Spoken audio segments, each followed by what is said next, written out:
Michael, Shawn, and the TakeOver legends, where nothing's off limits. Free Agent Radio. Baby, tap in.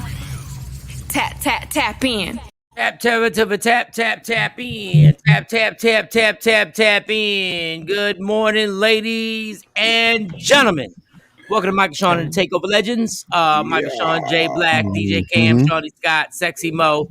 Happy Tuesday. Good morning there, Jay Black. You good? You heard you had a rough night. Word on the street. Yeah, word on the street. Rough one. But I'm here. Waiting on my food so I can take all these drugs. Can't take drugs on empty stomach, but I'm here. Let's go. Stop that. I take every drug I've ever been given on an empty stomach. I think that is the biggest. No, I'm not telling you to follow me. I'm just following my life. Yeah, Shawnee just put her face in the middle of the whole joint. Bam. Every medication I've ever taken, I take it on an empty stomach all day. I don't know how that work out for you though. How that work out? Nothing happens. Really? Yeah. Nothing happens. I'm not telling you to do it. I'm just telling you I've taken tons of medication for asthma, tons of medication for whatever. Tons of They tried to get me to eat in rehab. I was like, just give me the medication. And they're like, you should get something to eat. Go downstairs for breakfast. Just give me the medication. Just go ahead. It never affects my stomach. Never.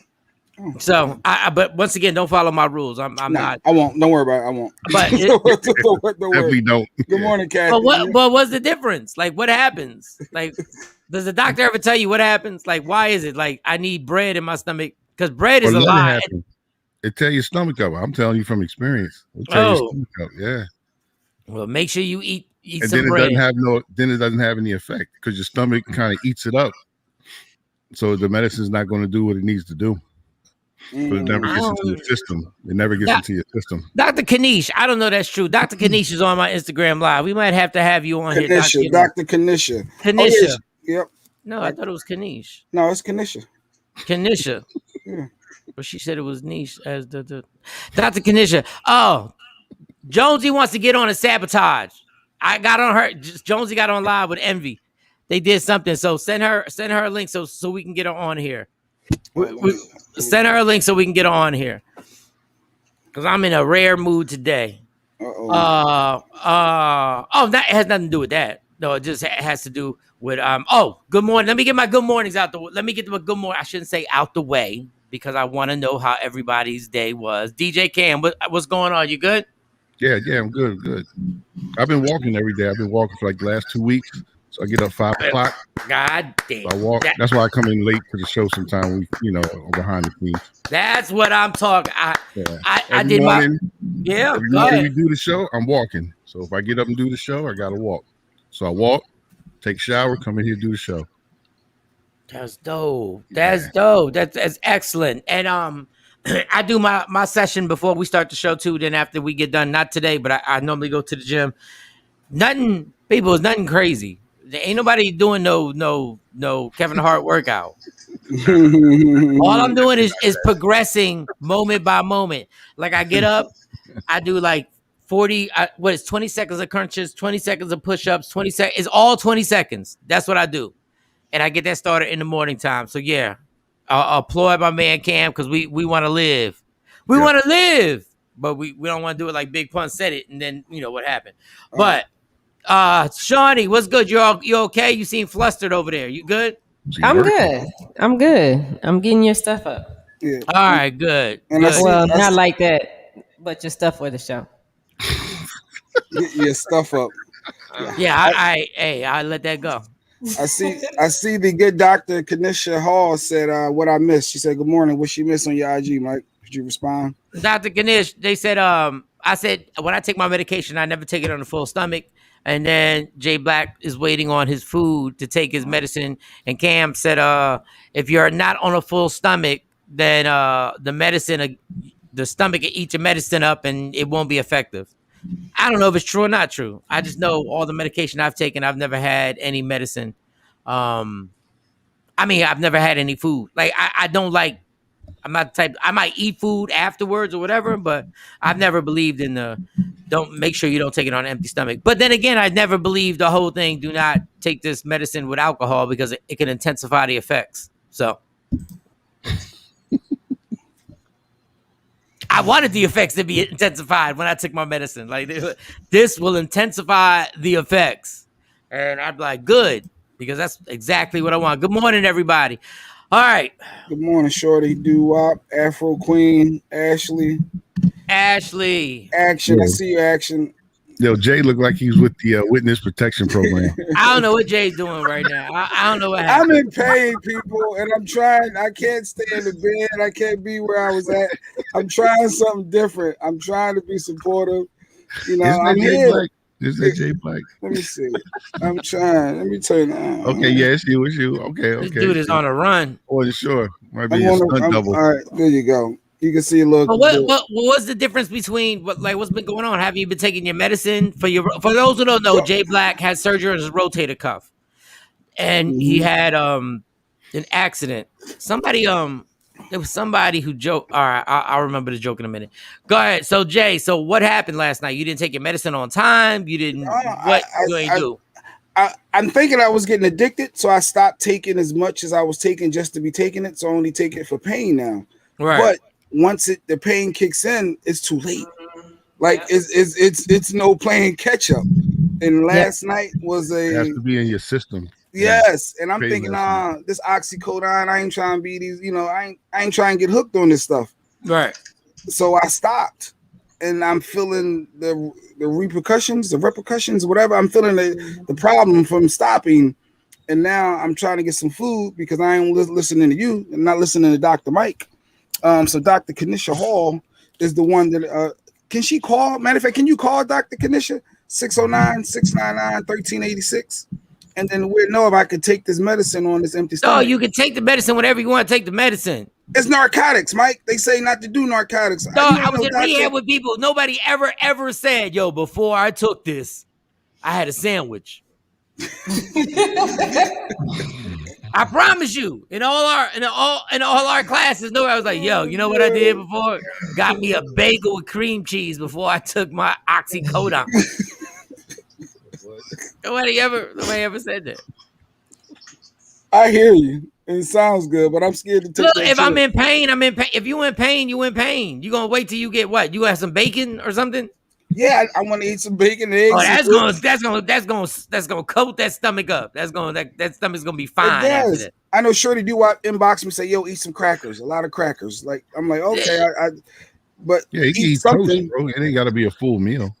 No, he wants bacon. With grease. Just get some.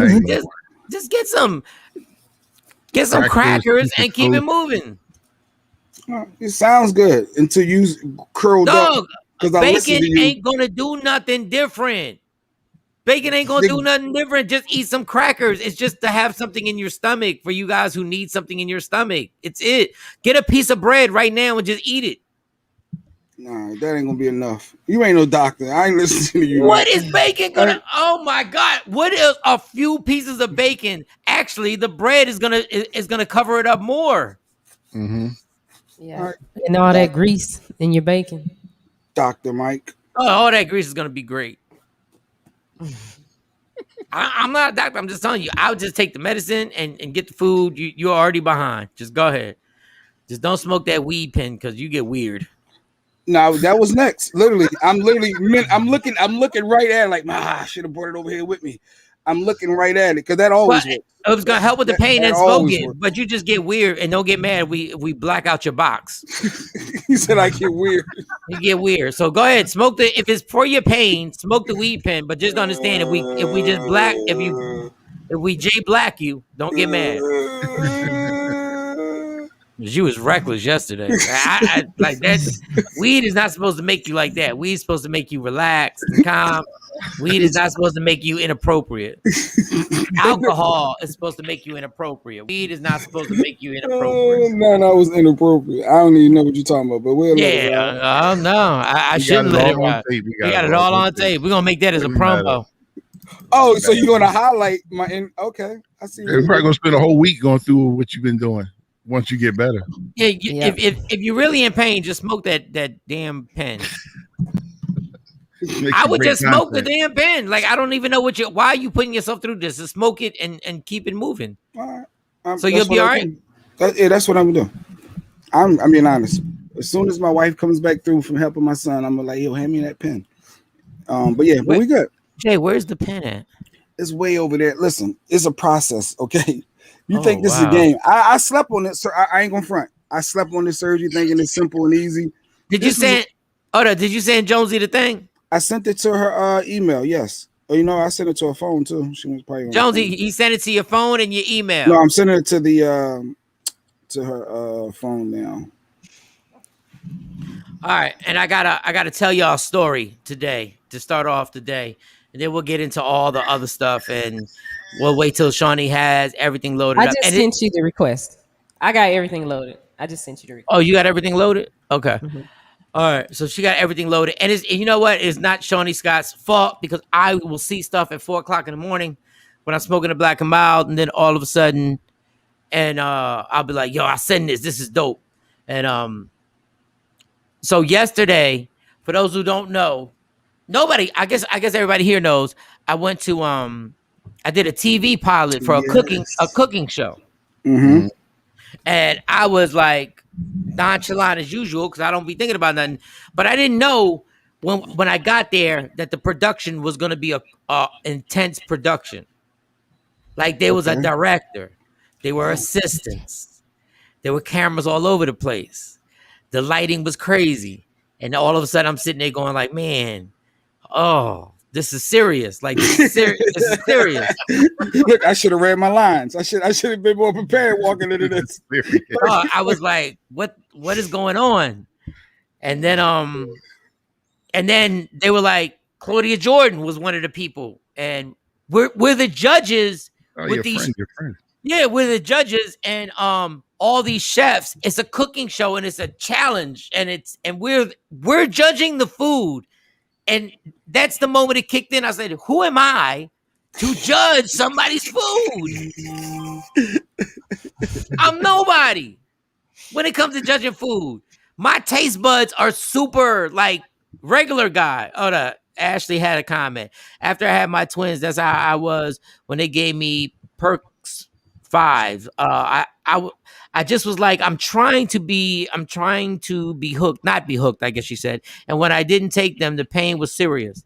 Yeah, Jay's trying not to be hooked. I don't think Jay will be hooked, but I don't want to be the one who says, Jay's not going to be hooked. Thank you, Ashley, for agreeing that I shouldn't just be. Thank you. But go ahead, Mike, with the story. Okay, before I get to my story, from the minute this man has had the surgery, what have I been saying to him? Be careful.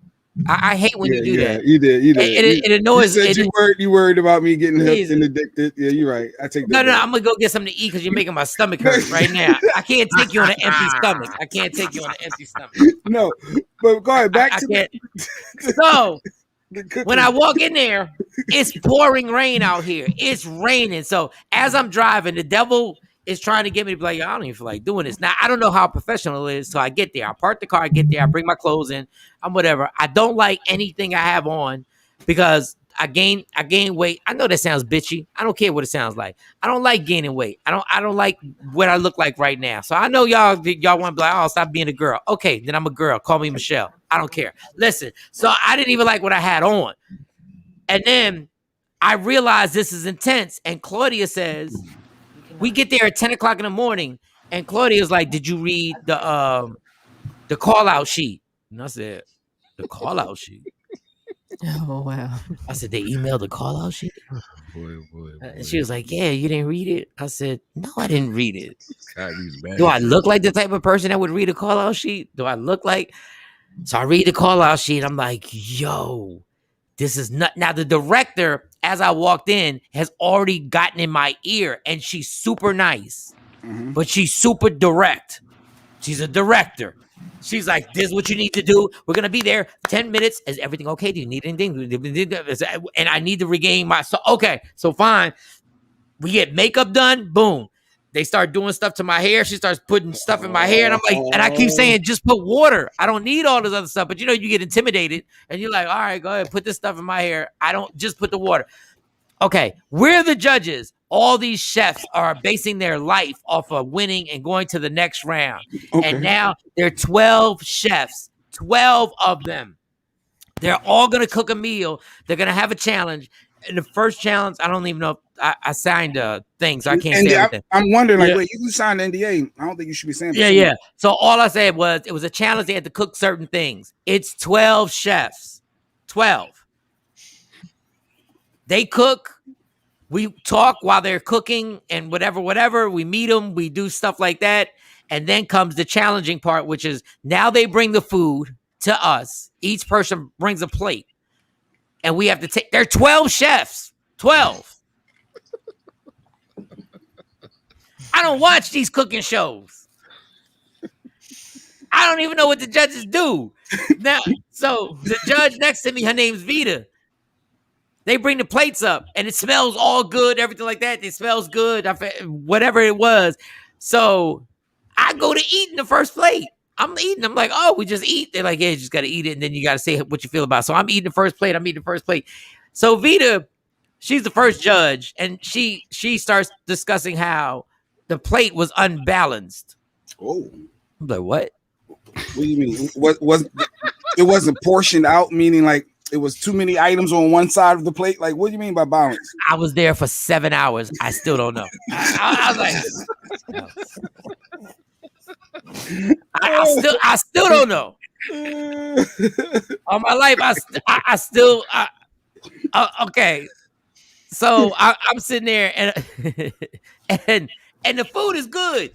The food is good. Now, mind you, she's giving her critique on it, and I'm eating. It's like it's one fat rib. It's got all this sauce on it. It's got other stuff, and I'm eating. Then she says something about the sauce, how it's doing something. So now I'm thinking, okay. I said, all right. So now I said, just be you, right? And so it comes to me. They're like, so the director yells out, Mike's opinion, Mike Shawn's opinion, right? Uh-oh. So cut it up, Mike Shawn's opinion. And I was like, I looked, it was a lady, and I was like, real talk. I don't have a bunch of adjectives to explain what you just fed me. But it's good.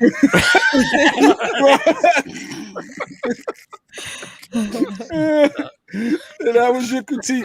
So I hear somebody giggle in the back, right?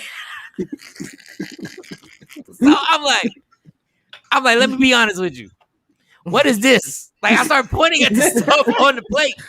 I'm like, what exactly is this stuff? Because this stuff right here, I don't know what it is. But it's adding something. Like, I've never had this. Like, so she's so sweet. She explains it. She's like, that's this. And the reason why I made it was because it complemented to rib. And the rib, the way I made the rib, I put it at a certain temperature. And then I said, so what's this stuff that you put around the plate? And I didn't know that when they put the plate together and they put it there, because you watch them make it, it's called plating. Like, when you finish the whole plate, and you finish it, it's called plating. Oh, that's it? So she said, while I was plating, now mind you, once I heard the word plating, you know I was going to run that the entire show. You already knew. It was on and popping. So she was like, when I was plating, and I said, plating? Hold up, pause, bitch. Wait a second. What do you mean plating? And she explained the plating to me, and Claudia Jordan tried to explain it to me, but I wasn't listening. So, okay, let me fast forward a little bit. I give her, they love, everything's fine. She's like, thank you. I said, you know what? I like the creativity. I've never seen this before. Once again, I am the regular guy food judger. I'm the regular guy. I'm not the dude that knows all the ins and outs. I can just tell you what the regular person is going to say tastes good and what the regular person is going to fall back on. Bam. Mm-hmm. Claudia does her thing. She does her thing. The problem is I ate this whole plate. Claudia Jordan ate her whole plate. Okay. Got 11 more. Wait, there's 11 more people that are coming. Wow. You gotta pace yourself. You're supposed to pace yourself. But now I figured out everybody. My sister said it. My mom said, you're just supposed to just taste it, like taste it quickly a little bit. Like, make some facial expressions. First of all, I was starving. I hadn't eaten. I did the morning show with y'all, and I went straight there. I had nothing to eat. Miss Jones is here. All right, put her up.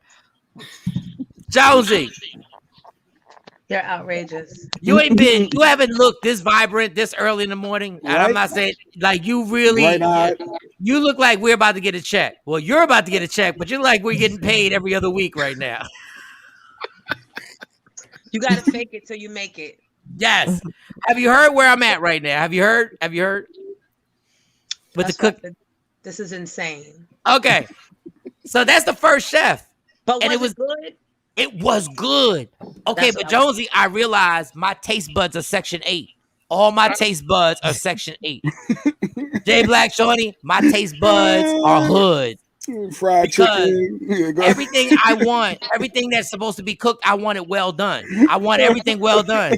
And none of these chefs are doing it. There's always a little Bloody Mary in everything. There's always. Oh, wow. Please don't mention Mary. Yeah, okay. Oh, don't mention Mary. Sorry. All I really want to have my food cooked, bitch.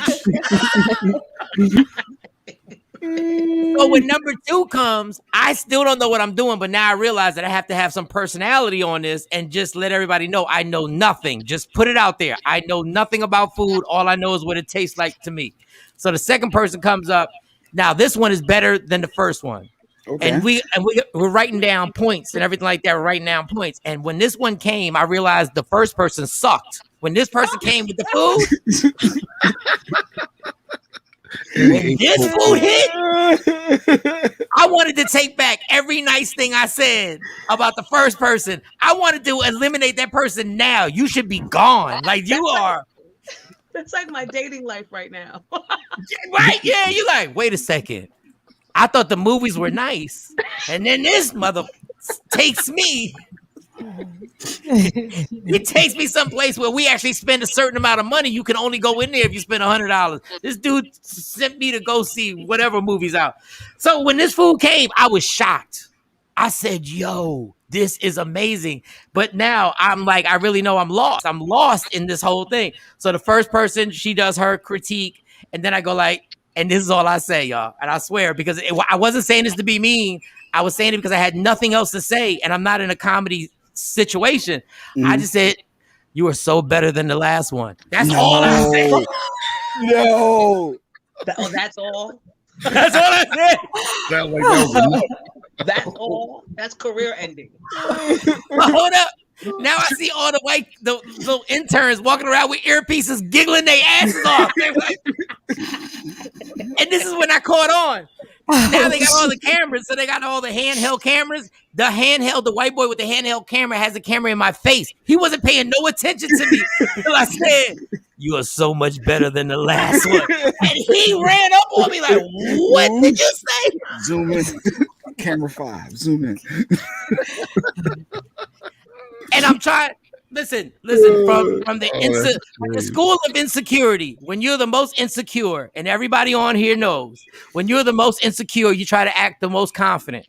And when I said it, when the camera came to my face, sweat was pouring down my chest. I said, "What?" And then I said, and then I did the thing when you're most nervous. It is what it is. I'm just being me. I'm just being me. You doubled down, didn't you? I doubled down. I wanted to stick my face in the plate. I didn't want to talk no more. But mind you, this is plate number 2, and this is better than the first plate. So what do? I gulp up this whole plate. 10 more to go. 10 more plates to go. Hold up. Wow. Then the director, she's a little white girl, and there's 2 directors, but I guess the director and the assistant's more aggressive than the director. She's a little white girl. She's really nice, but she's aggressive. Mm-hmm. So when we're done, she says, hold up, everybody, hold up. You must clean your pallets. Clean your pallets. What the hell is a pallet? I have no idea what a pallet is. You just found out what plating was. Yeah, right. Yeah. I just found out what plating was. She hands me a bottle of water, and I'm about to drink it, and she grabs the water out of my hand. I'm like, little girl, what are we doing? Like, what? I'm already insecure. She takes the label off. I'm so sorry. We have to take the label off. Takes the label off. bam. And then I drink it, I clean the palate, and we only have 10 more.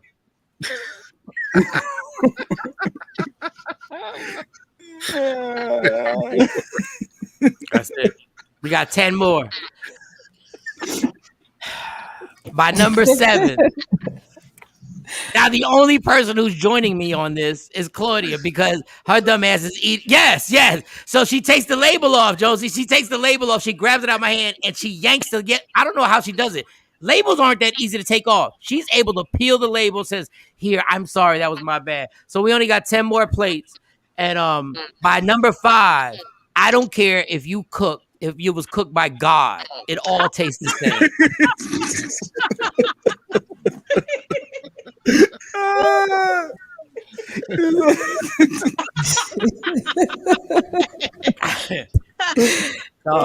I was so sick. Yo, one. Go ahead, Josie. Go ahead. I know. I said I hate you for that. One girl was super creative. Like they were all black chefs, but she was not on the same beaten path. So she did one thing, and it really tasted good. But it was like porridge. It was straight like it was some type of porridge, and it had okra, fried okra, and then it had something, and it was really different. But at that point, I really was like, dog, I don't care. Y'all can feed me a Wendy's burger right now. Like, it's all the same. So I had to keep making believe like there was something, like I was like, wow, I was lying like I was lying to my ex-wife. Everything that came out my mouth was such a lie. Oh, that must have been easy. Allegedly. No, but it's hard because I ain't done that in a long time. It was hard to be on demand like this. And the food, okay, the one thing that they did make, this one woman made baked pork ribs, and it was almost like breaded, like the ribs were breaded. But at that point, I was so full, but I knew this was the best that I'd had, but I couldn't enjoy it. So I just gave her all 10s across the board, right? I didn't even take into account everything else that was on the plate. There were other things that were on the plate. I didn't try them. I didn't taste them. The other 2 judges said they sucked. Like the other 2 judges, and I gave her all 10s across the board. Execution, presentation, texture, Texas flair. I just put 10s. I was exhausted. I gave her 10s. These baked ribs are amazing. Like I would give them to y'all, and y'all would like them. So when the calculations all came up, they're like, we're like 5 of us, and everybody's like, yo, who the hell gave all 10s? Because we ain't put our names on them. Yeah, you get quiet. You got quiet. Y'all can't see it on Media Room 360. You can see it on Free Agent Radio. This is what I did like a little kid. They said, who in the hell gave so-and-so all 10s? And I put my hand on my hands like this. Who did that? I was like, I don't know. Yo, and they were furious. They kept saying, didn't you taste the other thing? Like, whoever did is like, her thing on the side was disgusting. Like, it wasn't even well cooked. And I'm sitting there going like, them big ribs are good. Idiot. And my numbers made her move on to the next round. She moved on to the next. But that was good of you. Oh, you gave back. Why? Because she might have been down on her luck, like being placed. That I feel like the placement might have determined people's moving on. Because after the 3rd plate, you like if you're number 9, so maybe you gave her a shot that she deserved, but because of her placement, she probably wouldn't have got. But the numbers I gave her, Jones, I didn't know how permanent they were going to be. So she moves on. I'm trying to wrap this up because we got to do that. And I want to talk to Jonesy about what's going on with her and DJ Envy. That moves her on to the next round, and she's high. Like she's on the upper tier, right? So I'm like, whatever. Okay, so the final round comes. It's 12 chefs. It's now down to 4. I've eaten 12 plates already. I've eaten plates. Like, I really want to throw up. And I'm like, all right, cool. So the producer, she comes over, and she says, okay, this is the biggest part of the whole show. They're going to have 50 minutes, right? And she goes like this, since you're so outspoken, right? And I'm like, okay, now the insecurity has kicked in again. This is what happens when you front all the time. I'm not built. I really don't want to do this. Okay, it's showtime. She says, when they do that, they're going to have 50 minutes. When they begin cooking, I want you to start cutting their time down, and they're not going to know. It's going to start at 50, and then you walk in the kitchen and you just say, listen, 50 minutes is too long. Do whatever, she says, do whatever you want to do, but cut the time down by 10 minutes. And you can do it like 2 or 3 times. But just look at me, I'll give you the cue. Now, mind you, these people think this thing is going to change their lives. This is their big chance. This is their break. So here comes the ass. So 50 minutes, right? And they get going. And I see her put her hand up like, go ahead. I'm like, I take a deep breath. I'm like, all right, here we go. All right, chefs. I know this could be a life-changing moment, but I have to break the news to you. I have things to do. I don't have 50 minutes. I swear on everything. This is what I said. I ain't got 50 minutes. So we're going to subtract 10 minutes from the clock. You now have 40 minutes. Have a good time. And I walk off. Have a good time. Such an asshole. Oh, such an asshole. So now all of a sudden they're grabbing all their stuff because, mind you, they have to think on the fly what they're going to make.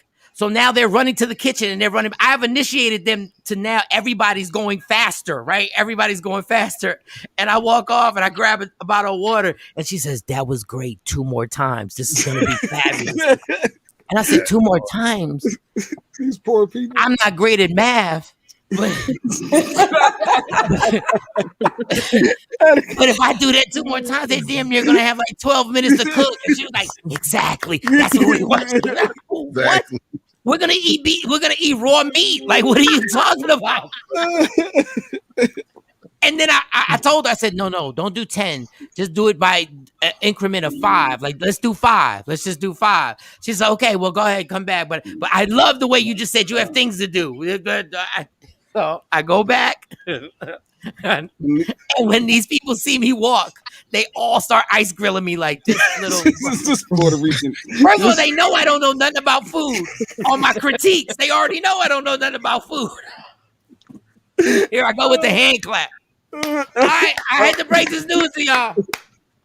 But when I tell you I got things to do, I'm busy for real. Like, we're gonna have to take 5 minutes off the clock. Y'all, whatever plan you had, adjust. Life is about adjustments. And you're gonna have to adjust. Now you got messages. Life is about adjustments. Now these people are frying and everything like that. Okay, so the last one comes. Now I say, no, this is too much. Like, for real, because now I'm starting to know these cooks. I've spent like 8 hours with them. And they're really like passionate about this. I'm like, let's not make it like all like buffoonery. Like, let's let them do their thing. And the director's looking at me like, nope, we're not gonna let them do their thing. I'm like, let them cook like they're doing. I'm seeing them doing seasoning and chopping and all this other stuff. And then I do the final one. And I come in there, and I think there was like 12 minutes left. And we went from 12 minutes, and we took off to 5. And I said, take off to 5 and wrap it up, people. Life is about pressure. Pressure bust pipes. I do all this other stuff. I'm like, boom, boom, boom. I said, I'll be at the table ready for you to serve me the food. Good luck. God bless. And I go back. And they finished, and flames are flying all over the stove. Like, they're flaming things, and they're doing all types of shaking of the pans. And then they come.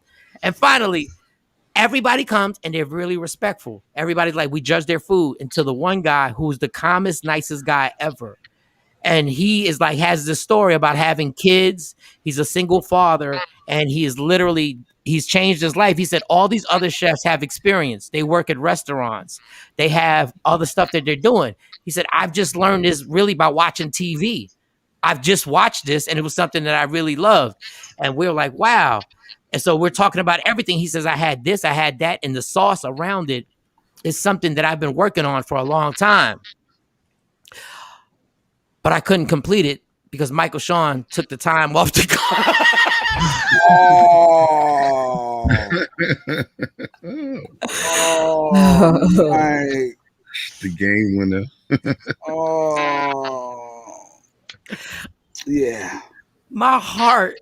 Dog, his story was so good. And I looked at the producer, I looked at the director. It's just me. And I said, well, that's life, homie. It's like, there you go. We're gonna end it on that note. And Josie better not dip her head down. She better not dip her head down. You better not dip your head down because you know that's exactly what I said. That's nice. You've been through worse. You get through this. You get past this. You take care of your kids. It's admirable. Like, I love the fact that you're doing everything, but things don't change. Nobody gives you a break simply because you got a kid that you're taking care of. This is real life. And in my heart, like, my eyes are watering. Like, I want to tear up and be like, I want to hug this dude. He had a little band-aid. He had a little rag around his head. I wanted to hug him. But and he ain't make it. He didn't make long story longer. Poor dude didn't win the Golden Star. Wait. This is a show, right? No, well, you're not supposed to be giving the show away, are you? He ain't telling the whole end. He just, No. They stay. They move on to the next round, but you have to win a Golden Star. So there was another person. And scene. Yeah. So that's a great promotion, though. It makes me want to watch. I can't wait for it to air. And thank God he was my size. If he wasn't my size, I'd have felt it would have been a problem because he had this look in his eye, like he was like, dog, like I had this whole sauce created, and here you go talking about you got things to do. And my life, what I'm going through. But hey, it was a great experience. And I rolled on out of there because I still had to get home to blow in my alcohol machine. So I had to leave early too. So you really did have things to do. I did have things to do. Like, I didn't know we were going to be, I didn't read the call sheet. So I didn't know we were going to be there for 8 hours. I had to be here by 8 o'clock. For those who don't know, I got a little DWI action going on. So I have to blow in this machine at a certain time. So I had to leave. And I was like, listen, I just need the money that you said you were going to pay me, but I got to get out of here because I can't go to jail for this. Because think about, it's one more thing. All the ingredients that they were using, they would tell us the ingredients and they kept saying, I added wine to this. And I was like, I can't eat that. Alcohol. So everybody was looking at me like, what's the problem? Like, you're a food judge. Like, you should know about wine. Bitch, I got legal problems. I'm as big as Dino Brown right now. I can't. So I couldn't. Go ahead, Joe. Is that wine real wine? It was real wine. Yeah, because they would. Wine is real wine?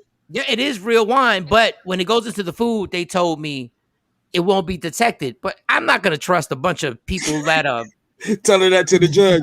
They told me. They said it wasn't. That's what I was saying. Right. I'm like, I'm gonna tell my probation officer I was a judge for a food show, and they happened to put wine, and she's like, "No, jail. Goodbye." No jail. No jail. That could have been bad. That could have wound up. I'm glad that you did. That you did leave when you left. Did you get your money? Oh yeah, they figured it all out. The director was so professional. I told her the truth. I was like, listen, I got to get out of here. Like, legal situations tell me I have to be home, but it's not that I'm on house arrest. I just have to do a certain thing. And I didn't read the call out sheet. So I'm sorry. You did put out the call out sheet that we could be here from 10 in the morning to 9 at night. So I apologize for that. And then give me my check. And she gave me the check. And I took a picture of the check and I deposited it right in front of her just in case. Because it looked real professional, but you never know. You never know.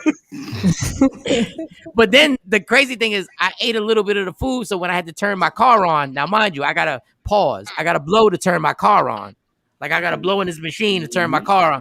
So when I get to the car, I'm like, this would be some crazy stuff if I fail right now. And this doesn't say pass. So I blew in it. And it took forever. And then it goes, do-do-do-do-do. Then it went 0, 0, 0. And I was like, cool. Got home, blew in the thing. So I'm good, guys. I'm good. There's no jail. Good job. There's no jail. All right, that was a long story. I apologize. Good job, Mike. That was a long story. Yeah. All right. But it was very entertaining. I don't mind stories that are entertaining. Oh my God. And I'm sick right now because I know I gained like 10 pounds and I was disgusting. And the funny thing is, after eating 12 people's plates at 11 o'clock at night, I had the nerve to be hungry. I said, you are such a greedy ass. You are such a fat, facial cheek having greedy ass. You are so.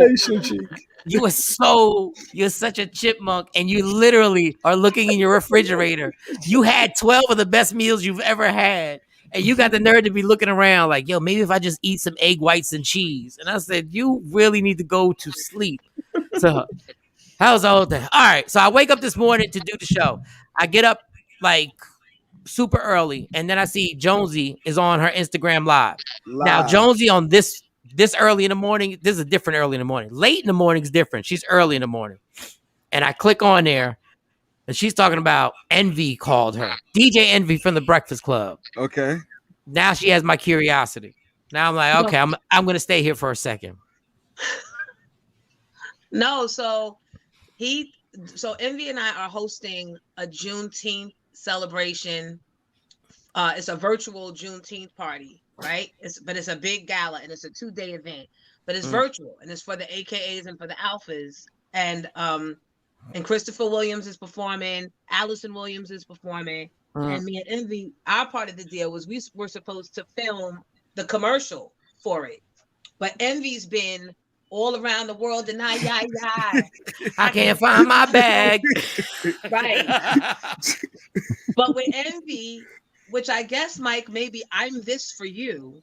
With Envy, you got to always be on go. Never know.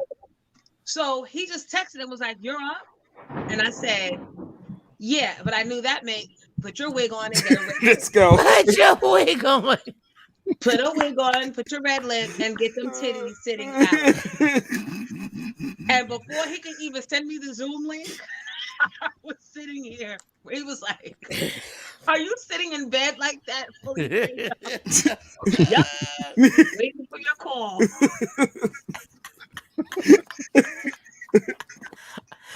Do you know the history about Juneteenth, Jonesy? So, that's the actual day that we got our freedom, but we didn't know that we had been free, right? Yeah. So when I came out here, black people in Texas, the slaves in Texas.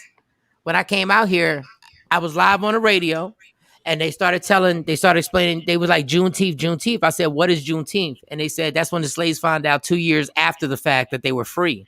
And I said it by mistake. You know how you say something, you think about it, and you say it. I was like, "So why the hell y'all celebrating that?" Right. Food for thought. I said, they ain't let the slaves know for 2 years? Because that's how they are, and they still trying to take away our rights, especially. It's always something with them. I don't know what it is with. Can I say with white people? Yeah. They have a need to always keep things captive, like always having tigers as pets, or like always wanting to enslave. I don't know what that is about them always wanting to capture and enslave things, but they need to stop. Also, you have to drink strawberry soda. I know that's part of the celebratory festivity. What? Strawberry soda? I don't even know. For real? Like I can't take you serious sometimes. It's true. If you Google it, they say one of the delicacies is strawberry soda. I used to perform back in the day on Juneteenth out on the West Coast. Not so much the East Coast, but like Oklahoma and Nevada, they celebrate Juneteenth, and strawberry soda, if you Google, is one of the things that you drink in the celebration. All right, Shawnee, you've been out here in Texas a long time. Listen, I'm not trying to, because I caught all hell. I caught hell for like a week. I got all types of messages and stuff because I was like, shouldn't black people be mad that white people held us back for 2 years? Think about all the lynchings that happened. All the women got raped. All the kids that were killed for 2 years simply because they didn't have email back then. And nobody, you're really going to tell me that you held us by mistake, that these slave masters didn't know for 2 years. So I was like, I don't get the celebration. And maybe I'm being narrow-minded. So, Shawnee, you've been out here. You're a down south woman. You spent your life out here. Please explain to me why people shouldn't be mad. Instead, we should have concerts. You know I'm different, Mike. You can't ask me nothing like that. But in Texas, they didn't know. Like everywhere else in the world, everybody knew they were free, but in Texas, they didn't.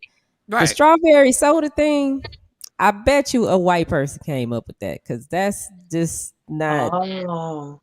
That's not what we ever did. Now they would have one thing that would shock, well, that still does shock me. They have a Miss Juneteenth pageant. Yes. I Ain't heard that about like this. being on the auction block? What are we doing here? Oh wow! Oh What are wow! we doing? They still hanging. I think Mike, since you've been here, dude got drugged behind the car out in East Texas. They still hang people. They still burn a cross. But This is wild. now the white people have taken. They've caught on to Juneteenth too, and they make it into a celebration as well. So I Now, don't. let's be clear. Let's be clear. If y'all need me to do a Juneteenth comedy show, I'm open. So it's Are you okay here to laugh. Juneteenth? I am here Juneteenth. I'm going to be here by mistake. I'm here Wait, Juneteenth. I It wasn't thought on purpose. we shouldn't be celebrating it. What? So it's okay to make jokes on this very holy strong day. It's all right for that. And to No, it's no, okay. no, because I'm tired of trying to do the right thing. Like, if we're gonna do it, I'm tired. Because if you stand up for, like, if you say something, like, I'm telling you, they destroyed me. It was like 2 weeks of they're like, I don't understand what your problem is with Juneteenth. I said, well, why don't you ask the slaves, ancestors and all them, like, why we should be mad. So I said, you know what? But I'm down to do a comedy show. I'm down. Like, if we're all getting like, because it's a celebration that's going around the country now. So I promise you, in like a few years, it's going to be a universal thing where Juneteenth is going to be something. Well, like it's going to be all over the place. I just didn't know. I had no idea. So I didn't know. I didn't know. See, it says Juneteenth. Many people often celebrate Juneteenth by having a barbecue and drinking red strawberry soda. When the slaves were freed, Barbecue. When the slaves were freed, they celebrated by drinking red soda, a luxury that they hadn't been able to have as slaves. The red color symbolizes perseverance and represents the struggle that the slaves endured. I knew I wasn't crazy. Oh no, I don't think you crazy, but I just think somebody white came up with that. No, You know what? am crazy, and someone white probably did. I think because I'm like, nah, We got a comment. Somebody said no white people don't celebrate it. They capitalize off it because they know they make money off of us. Okay. They make the red soda. Now remember, at Mike Shawn Comedy, if you need to book me, white people, if you need to book me, I'm just saying, like, because it's not.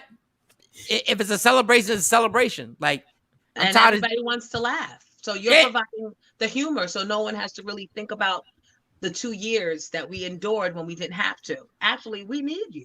We need you for Juneteenth comedy. It's probably not going to go well. It's probably not going to go well because I have a funny feeling where these jokes are going to go. But hey, as long as I get my money before I hit the stage. But we come to think of it, we really do need you. As a matter of fact, I woke up this morning. I said, God, you know what Juneteenth really needs, God? And if you're real, God, you'll make this happen. If you're real, they question them. If you real, Juneteenth needs Mike Shawn's comedy on Juneteenth all over, God. And then I finished my prayer, and then I went back and I said, "Now, God, remember." Remember, God. I'm laughing because Mike did this joke to me.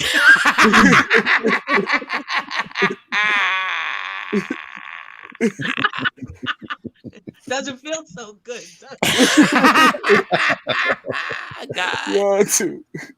We need to do a bit where we just pray for each other. There needs to be a bit where we just pray for each other, but everybody's just taking stabs at each other. God. Jay Black is a good friend of mine. Oh God. But there's a certain point where he is unreasonable. Yeah. But wait, hold on. Wait, I'll be back. I gotta wake up the kids. Hold on. I'll be Go back. wake up the kids. All right, y'all. That's a good bit. We just all pray for each other. God. Shawnee has multiple wigs. And I'm a little nervous that when she pulls out that one wig. Wait, what?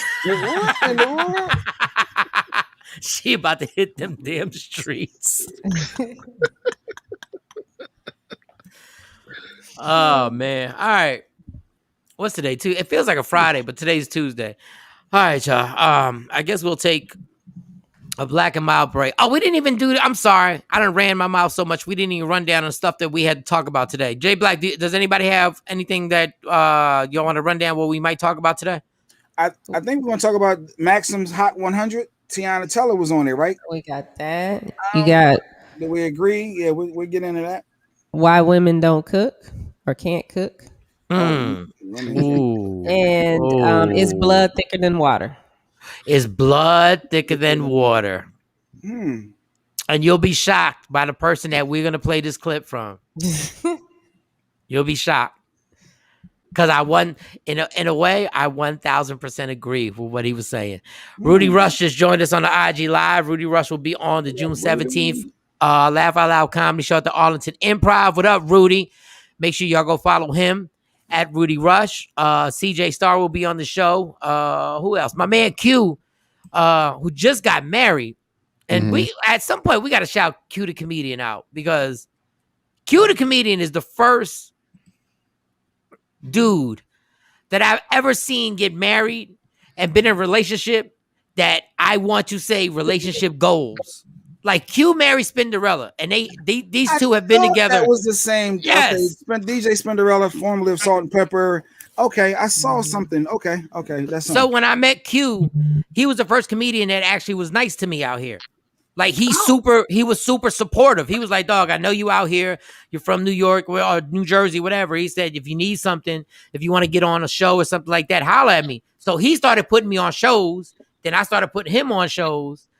And then all of a sudden I saw Spinderella like standing next to him, and they were and I was like, what's she doing here? I said, what the hell is DJ Spinderella doing out here in Dallas? And she was like, Spinderella is a nice, like, she's almost like, and I'm not saying this in a bad way, she's silly. I was about to say a different word. She's real silly on how she'll talk to you, and she don't care. Like, and I was like, wow.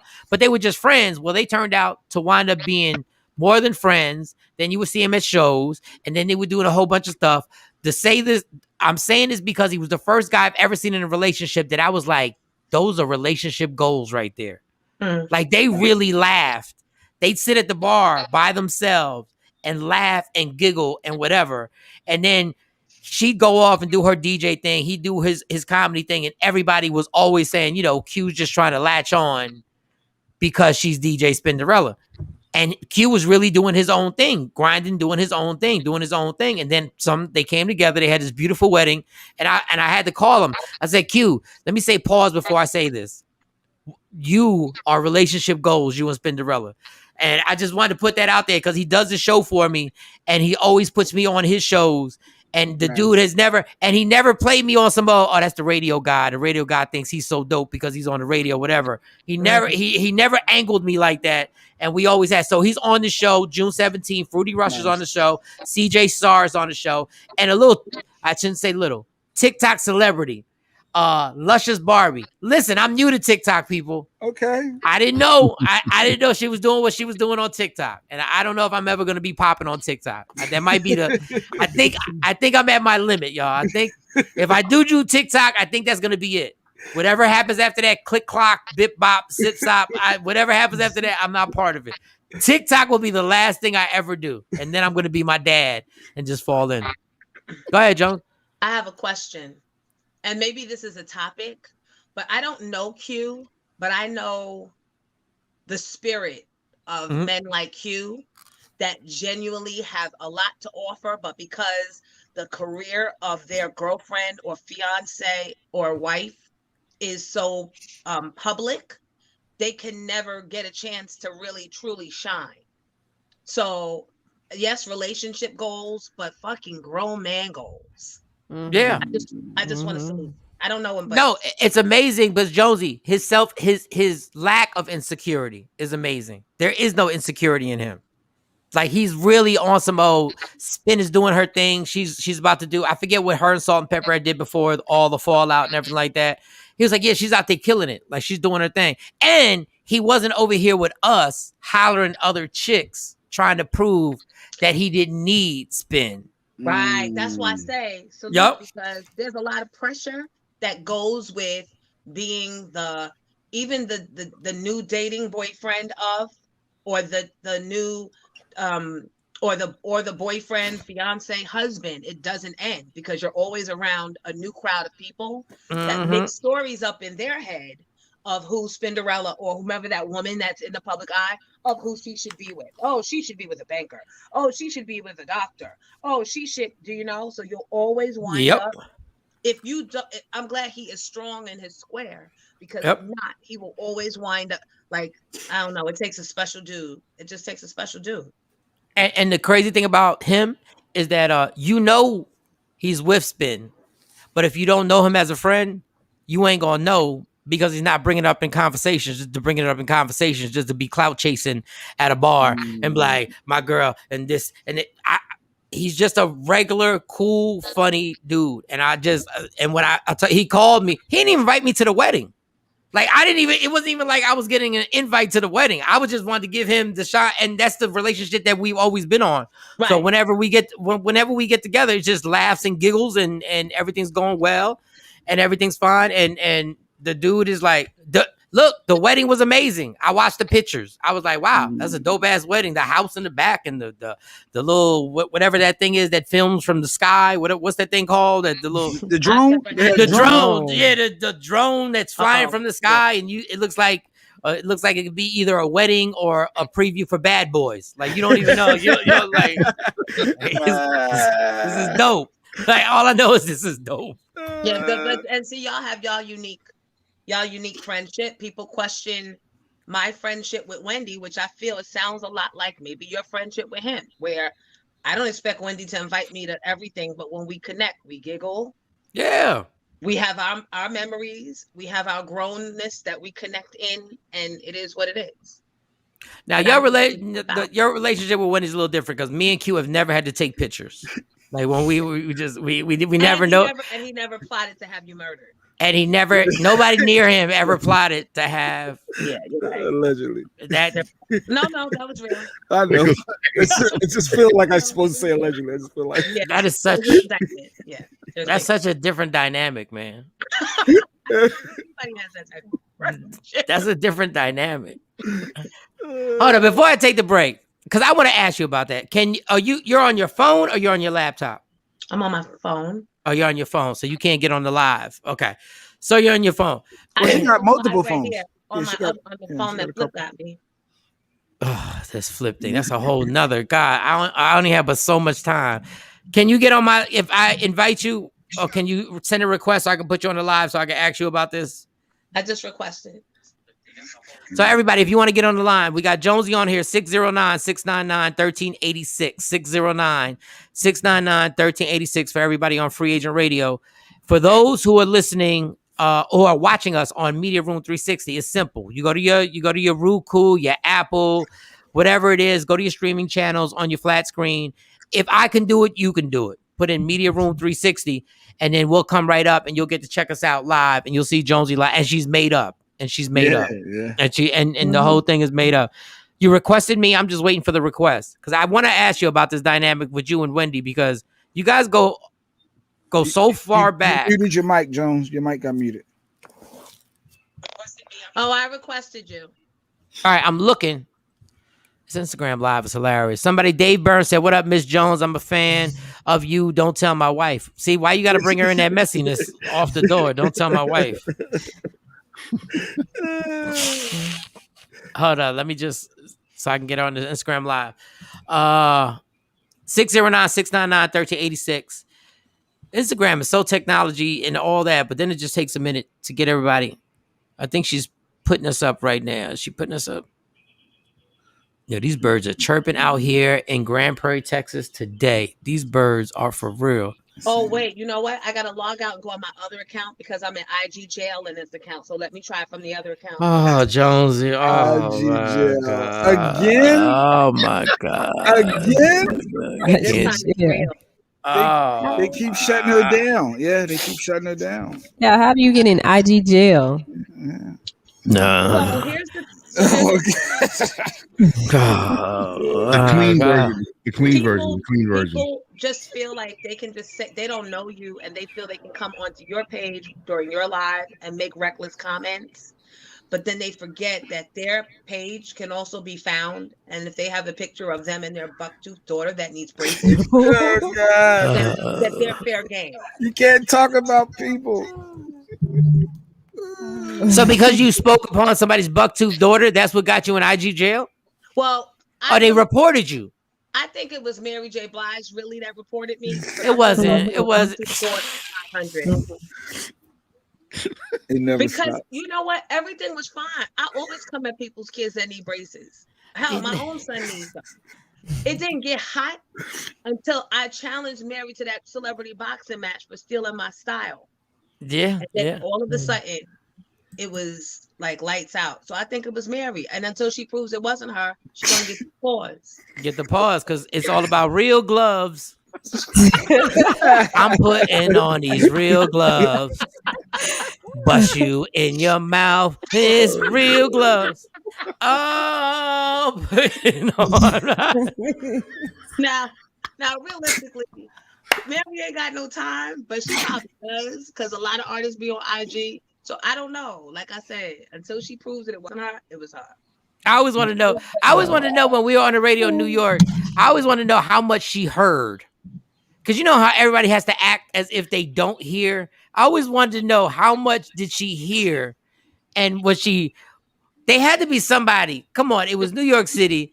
It was Hot 97. They had to be somebody who was like tapping, going like, "Mary, did you hear what they did a bit about you?" And they did. Mary was everybody was on. listen. Everybody. Yeah. I don't care if you're brushing your teeth and you're Jay-Z. You're turning on Hot 97 to make sure that Miss Jones and Michael Shawn and DJ Envy are not having your name in there. I just wanted to know. I would love. Oh man, one day in the future, you and Mary are gonna have a sit down. You're gonna be friends, and you're gonna have a conversation. I don't know if it's 10 years from now. I don't know when it is, but that conversation is gonna be so hilarious when we find out that she heard our Keisha Cole interview. And for those, for those who don't know, we had Keisha Cole on the show, and we knew that Keisha Cole was coming for Mary's spot. Like, we knew Keisha was coming from Mary's spot. Keisha may not have been coming from Mary's spot, but the people working with Keisha, they knew what they were doing. Mm-hmm. They were like, we're about to take Mary, and we're about to take her over. And Keisha Cole was trying not to laugh when we kept saying, she was trying not to laugh when we kept saying, you're trying to take her out. And she had just gone platinum. She had just gone platinum with an album. We're like, you're trying to take Mary down. Yes, and Mary's following you because Mary's going to try and be friends with you. And we had this one bit where Keisha was at a drive-through line at McDonald's and she was ordering food and Mary was behind her.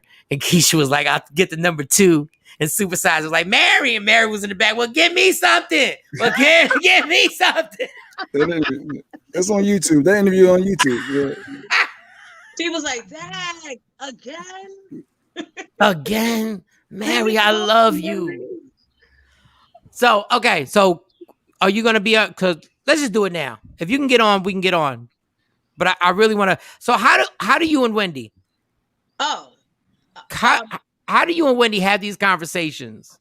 Because you were stressed about this. Her ex-husband put this hit out on you. Do y'all even talk about it? Or do y'all act like it didn't happen? So when we first got back together, that initial call, I was on the group call with you, Jay Black, Envy, and Research, telling you that DJ Mr. C, reached out to Wendy and she's about to call, or he gave me the number. And we're talking, and she clicked in immediately. So, we're not talking about that. Like, I'm not leading with that. I'm like feeling her out because she made the call, and I'm letting her talk. And she's thinking of all the great things. She's like, oh, my God, I miss you. La, la, la, I have to see you. And basically, she talked about what was going on in her life. And that was that. And I didn't ride her about the murder. And then she came to my house that weekend, surprised. And casually she goes, oh, by the way, about that murder plot, that wasn't true. What type of nonchalance? What? It was so nonchalant. Murder plot. So she was like, Kevin. He was always like, oh, I could kill her. But it wasn't, oh, I'm going to murder her and hire someone. It wasn't that. That's what she said. She said that was Nicole trying to get lawsuit money.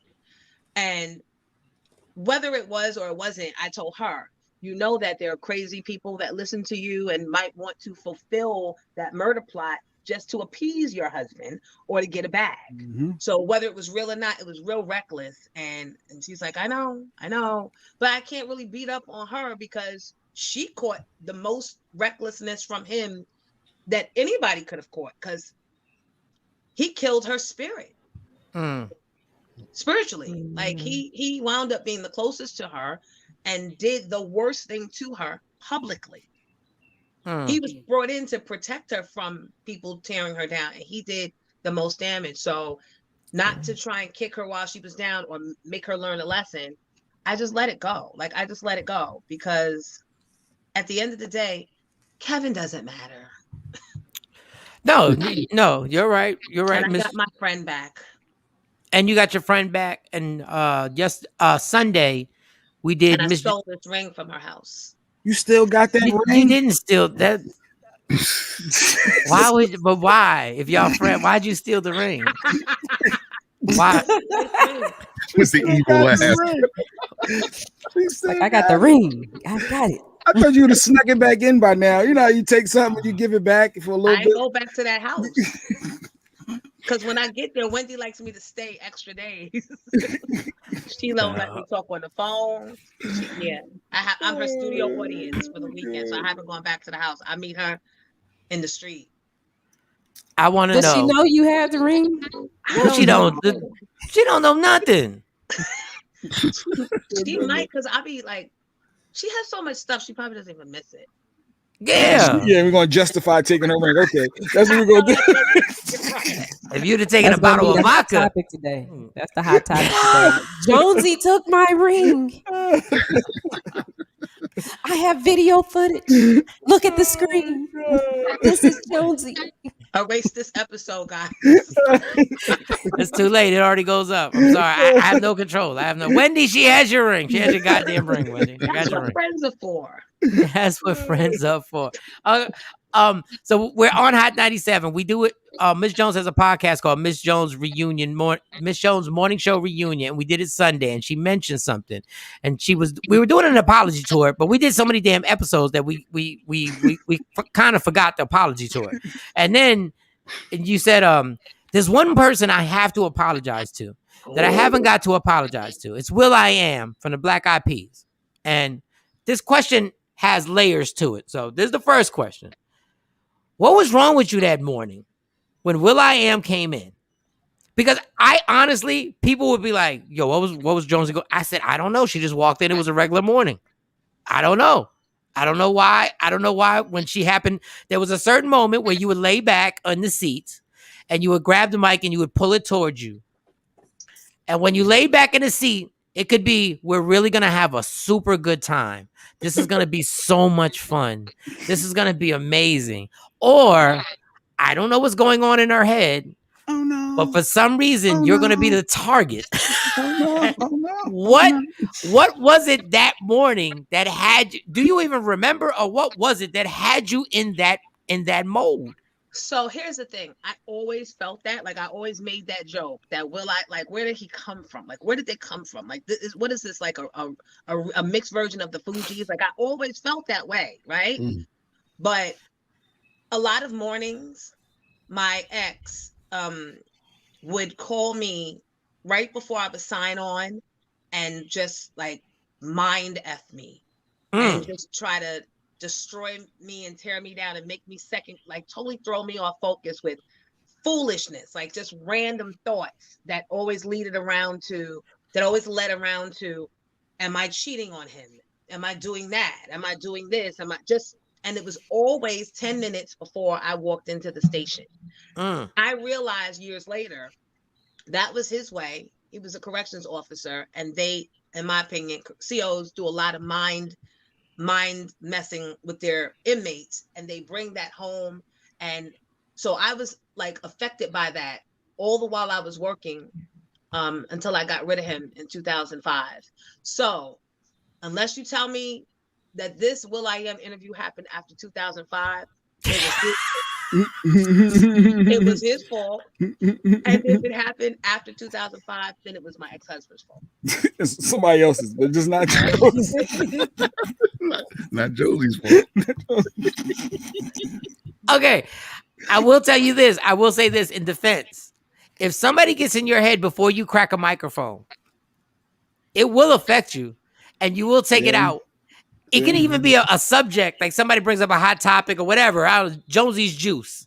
and all of a sudden you take out all your venom on a story that you really don't give a damn about, but you've been mad since the moment you walked in. It's triggering. You Yeah, guys and remember? Yep. Sometimes I used to have to go in the back office because I'd be in full out tears. You know that. Yep. And Envy would have to play, for those of you that didn't know and were listening back then and wonder why sometimes the mix went long, is because Jalen's dad used to like really F me around and I couldn't pull it together in time for me to cut the mic that first break. And that was real life happening. And, you know, until I was able to get out of that relationship, that was happening every day. So I was getting through. I was angry on Mike a lot because I was angry at him a lot. And you guys caught it because it was from him at 5:50 to me walking right in that building. So you guys got it a lot. I'm talking about the artists and the producers and the listeners. Yeah. and the producers, yeah, they caught it a lot. Both and the whole team. Like I was a walking ticking bomb, and there's really no excuse for it, which is why I apologize and say I was mean and unnecessarily rough a lot of times, and I'm sorry for that. I really am, and I had to say it's not enough to be sorry, and it's great that now you know better, you want to do better. But doing better means you actually go face to face with the people that you hurt and let them know that you were wrong and reaffirm them. And they may not want to hear you, but you got to do it. Like you have to do that. So, goddamn, like these dudes were getting up at 5 o'clock in the morning to start an argument with you. That's a lot. Well, and I'm a vindictive person. He was coming from work. That overnight Oh. So he goes in at 10 and he gets off at like 6 or 7, but he finds time to call me and make me feel it was never supportive of going there and get him. It was always who was you on the phone with? I heard who's coming up there busting around? Like just always a problem. That was no. Yeah, that was always a problem. That was a problem. I almost feel like I should have told you need to leave his ass, but I never want to step out of place because I believe I should never tell somebody to leave somebody because I'm not the one who's going to be after they leave. I'm not the one who's going to be sitting in that house by themselves. We did tell her not to get married though. We did. And Envy, the morning of the wedding, actually, not to that clown, but to the next clown. The morning of the wedding was in Turks and Caicos, so everyone was outside for a swim. Not me, because I'm in hair and makeup. Right. I found out years later that Envy tried to have an intervention in the swimming pool, and he said, "So nobody's gonna stop this wedding. Like nobody's gonna stop this." We're all gonna let her walk down the aisle with this dude. Like seriously, and everybody was like, "She's not gonna blow up on me. Go ahead and stand up." We'll be here to hold it down afterwards. Envy always got these suggestions. He always has these suggestions because well, cut the goddamn check. I'm telling you, she would have canceled the wedding if you would have cut her a check. Like, because I had so much right. I had paid so much. I was paid everything.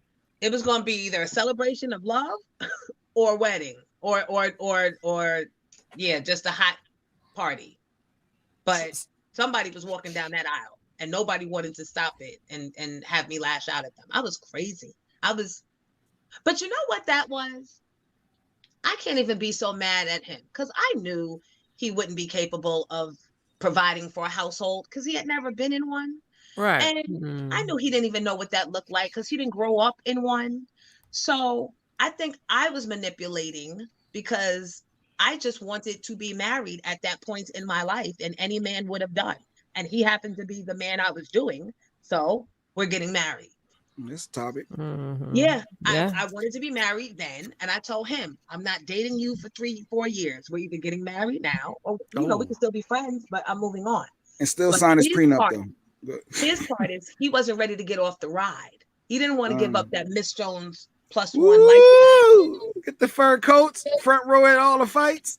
Yeah, I remember them days. Yeah. So we both played a part in that. So I can't even say, I never play victim. But as I'm thinking, I've had 12 years to sit home and think why things happened the way they did. That was me too. I wanted what I wanted and I was stubborn. So I got what the hell I got. So in order to be your man, We're not gonna get into whatever's gone. I know you got some whatever.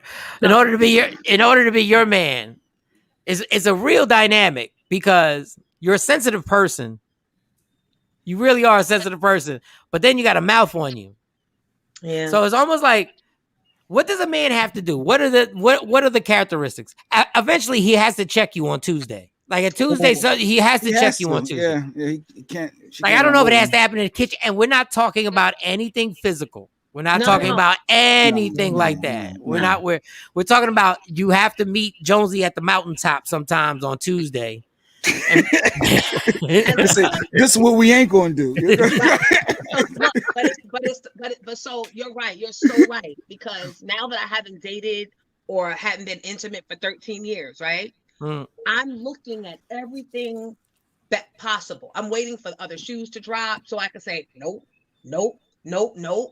So when someone actually is not pissing me off and not like being in my face all the time and not calling me every 3 hours, that makes me be interested, because that means that you're not just all on me. You got stuff going for you.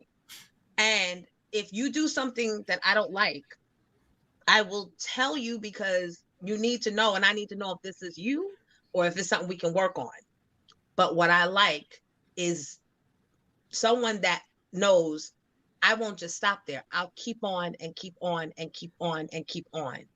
For someone to be able to say, all right, I got it. Enough. I love that. Like, so you have to know how to, but you can't, I don't know. It's complicated. No, keep going, because what you just said, you explained it correctly. You explained it correctly.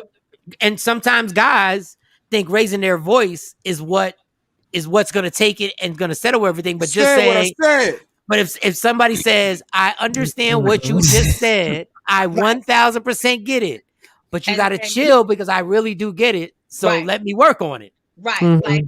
Like for example, I was having not a situation, but I said something to my very, very new friend, and it could have gone either way. And so then when we were getting off, here I go rehashing. Like, bring that beat back. You brought bring it back that beat back. So you're supposed to move on. No, that's part of the problem. Don't encourage that, Mike. No, don't encourage it. No. But because he handled it the way he did, I caught it, and I was like, "Ooh!" So he was like, "Okay, thank you." Oh, okay, thank you. I get it. Okay, thank you. I got it. He was like, that Jamaican came out. He was like, all right, okay, now we're not gonna go back. And I was like, wow, right, we shouldn't go back. And I gotta stop because I've been doing it for so long. I know, and I do the same thing, because I'll start the sentence with furthermore. That's my white boy sentence. That's my white boy word. I'm like, and furthermore, and this is like an hour and a half later, here I go. Bring that beat back. Bring that beat back. Bring that beat back. And another thing, because I just got some more information, and I just figured a different angle to win this argument. I lost earlier, but now the rematch. And I need to know that this information has been on the table, and what your counter is to this. But at some point, you got to stop. You got to move on. Yes. And you know what, Jonesy? It don't even matter. Like, you gotta, in your mind, you start thinking to yourself later, like, you know how crazy it was that I brought it back? Like, I brought it back for what? It's a habit, because it's a habit, and we're used to winning, and we look at winning as breaking the other person down to where they don't have nothing else to say, and that is not the relationship is about compromise, not about winning. I'm learning that it's not about winning. For us, it is, and a lot of artists, a lot of people that are used to getting their way and being on stage, we're used to winning, and we're used to winning at all costs, because the show must go on. So we bring it into our personal lives, that same spirit. Yes. And unless we have a partner that knows how to, don't yell at me, because then that's going to be a whole nother argument that you'll never win, and the cops are on you. But to tell me in a loving way, like, all right, I received it. Okay, I'm grown like you. Right. No, it's so Jones is so crazy. I do a 20-minute set that my therapist broke me down, because I explained to him. He said, "How do you discuss your problems, and how do you find a resolution?" And I said, "Well, you're saying an argument?" He said, "No, a discussion. How do you get a resolution?" And I said, "Oh, you mean when I win?" And he said, Mike, it's not about winning. And then I do the whole thing. And why my relationship has always been dysfunctional, because I hate it when somebody said, well, I have to agree to disagree. And I said, I don't agree to ties. No. I didn't argue for 2 hours so we can agree to a tie. Oh no. But in my mind, like what you said, I have to win. And I don't care if we gotta burn down the house. I just need to know that at the end of the day, we'll get it fixed. Hold on. Speaking of burning down the house, let me go wake Che up. Hold on. All right. You got all right. We're gonna take the Black and Mild break. When we come back, we'll talk about Ricky Smiley. I guess I gave it away. Ricky Smiley's blood thicker than water, and we got a few other things. Let me inhale this Black and Mild. Don't forget, y'all, download the Free Agent Radio app to listen. Media Room 360. If you're watching, you already know you have us. It's right behind us. Go down to your but your flat screen, your Roku, your Apple TV, your Facebook, your YouTubes, the whole nine, and come watch us. And then we're gonna do these topics, and then hopefully, Jay, you contact her if she can come back and we can rock out. It's Michael Shawn and the TakeOver Legends. Yeah, yo. Hey, yo. It's gonna be a hot summer, cause we back at it, man.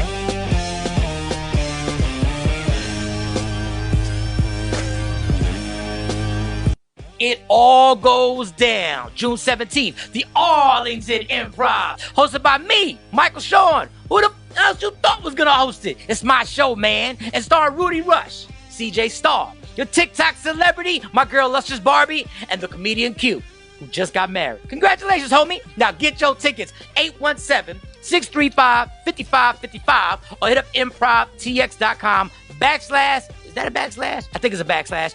Arlington. Or it could be real simple in your life if you tap the link in my bio. June 17th, the Arlington Improv, the Laugh Out Loud Comedy Show is back. It's going to be a hot summer. And it's all powered by the Breakfast Brothers.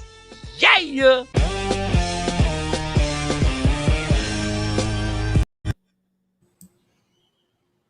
What up, y'all? It's Michael Shawn from Michael Shawn and the TakeOver Legends. And just in case you missed the show, check this out.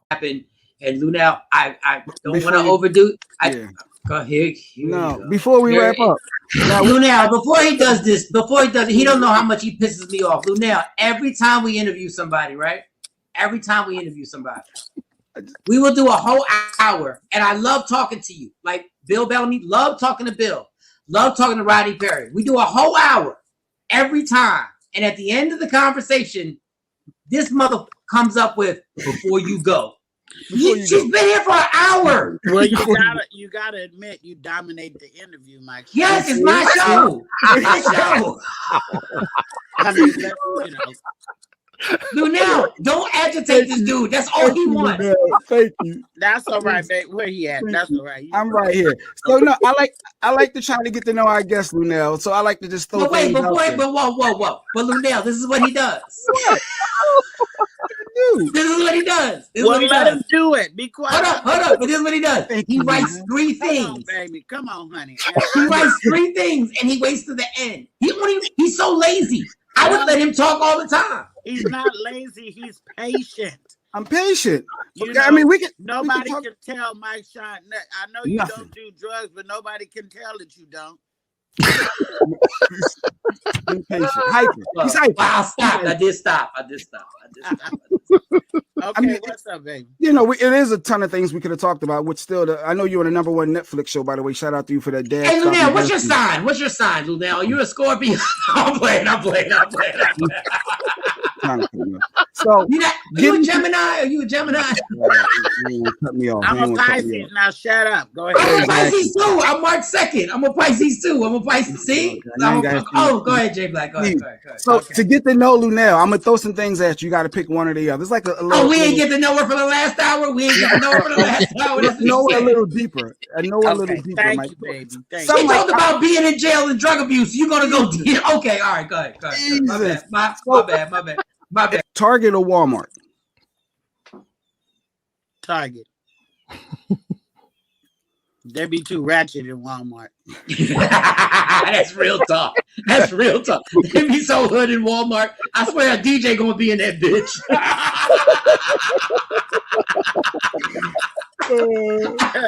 Okay, what else? Nasty sex or making love? Nasty sex. Yeah, I should have known that.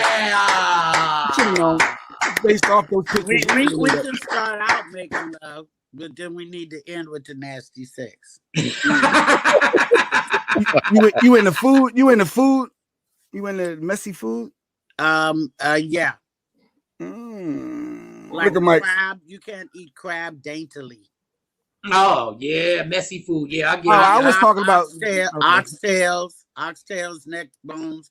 You have to suck them. Suck them. All right. Now, if you don't stop right now. They know what I'm talking about. Who's that over there on the right? That's Cam. That's DJ. Look, you know about them. If you go over a woman's house and she made you neck bones or oxtails, she's trying to suck your penis.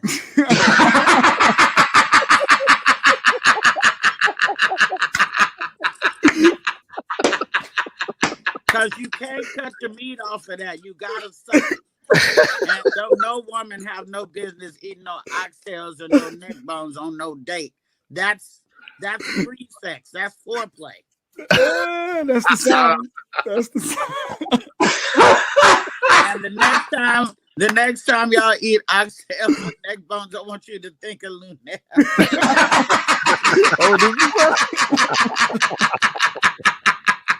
Michael, Shawn, and the TakeOver Legends. Your escape from reality. Right here on Free Agent Radio. Don't never stop if you want to be on top. Yeah. Tap in. Tap in. Michael, Shawn, and the TakeOver Legends on a Tuesday. Michael, Shawn, J Black, DJ Cam, Shawnee, Scott up in here. Let's get to what clip y'all want to play first so we can get into this. What clip do y'all want to get into? Do y'all want to get into women can't cook or women don't cook? You can pay the Ricky Smiley off since you just said it. Let's play this Ricky Smiley, and those who are watching are gonna be like, "Oh, you gonna play a Ricky Smiley clip?" Yes, I play clips when I agree with people who say some stuff that I go like, "Yo, he's right." Play the clip. Whoever said blood is thicker than water is the biggest lie ever been told. It's people that's not related to you will show you more love and respect than your own biological kids, yes, or nieces or nephews or cousins or mamas or daddy. Family is what people who you surround yourself with that give you love and affection. That's your family. Man. I've been saying that all my life. Well, Cam been saying it all his life. I've been saying that all my life. Real talk. Dead ass. Ooh. Expand, Cam. What is it that bothers you about it? Just I think when you have family members, cousins, first cousins, whatever, aunts, uncles. I think they tend to lean on the whole family part. They feel like they can be reckless, do whatever they want to do, say whatever they want to say to you. But the fallback is, but we family. And that's supposed to clean up all the ignorance, all the foulness that got said, or whatever they might have done to you or said to you, or a combination of both. And to me, that doesn't fly. Because my thing is, if I'm not going to let a stranger be reckless to me, I don't expect a family member to be reckless to me. But if you're going to be reckless to me, you're no different than a person out in the street. Because I got to take the title away. But we blood.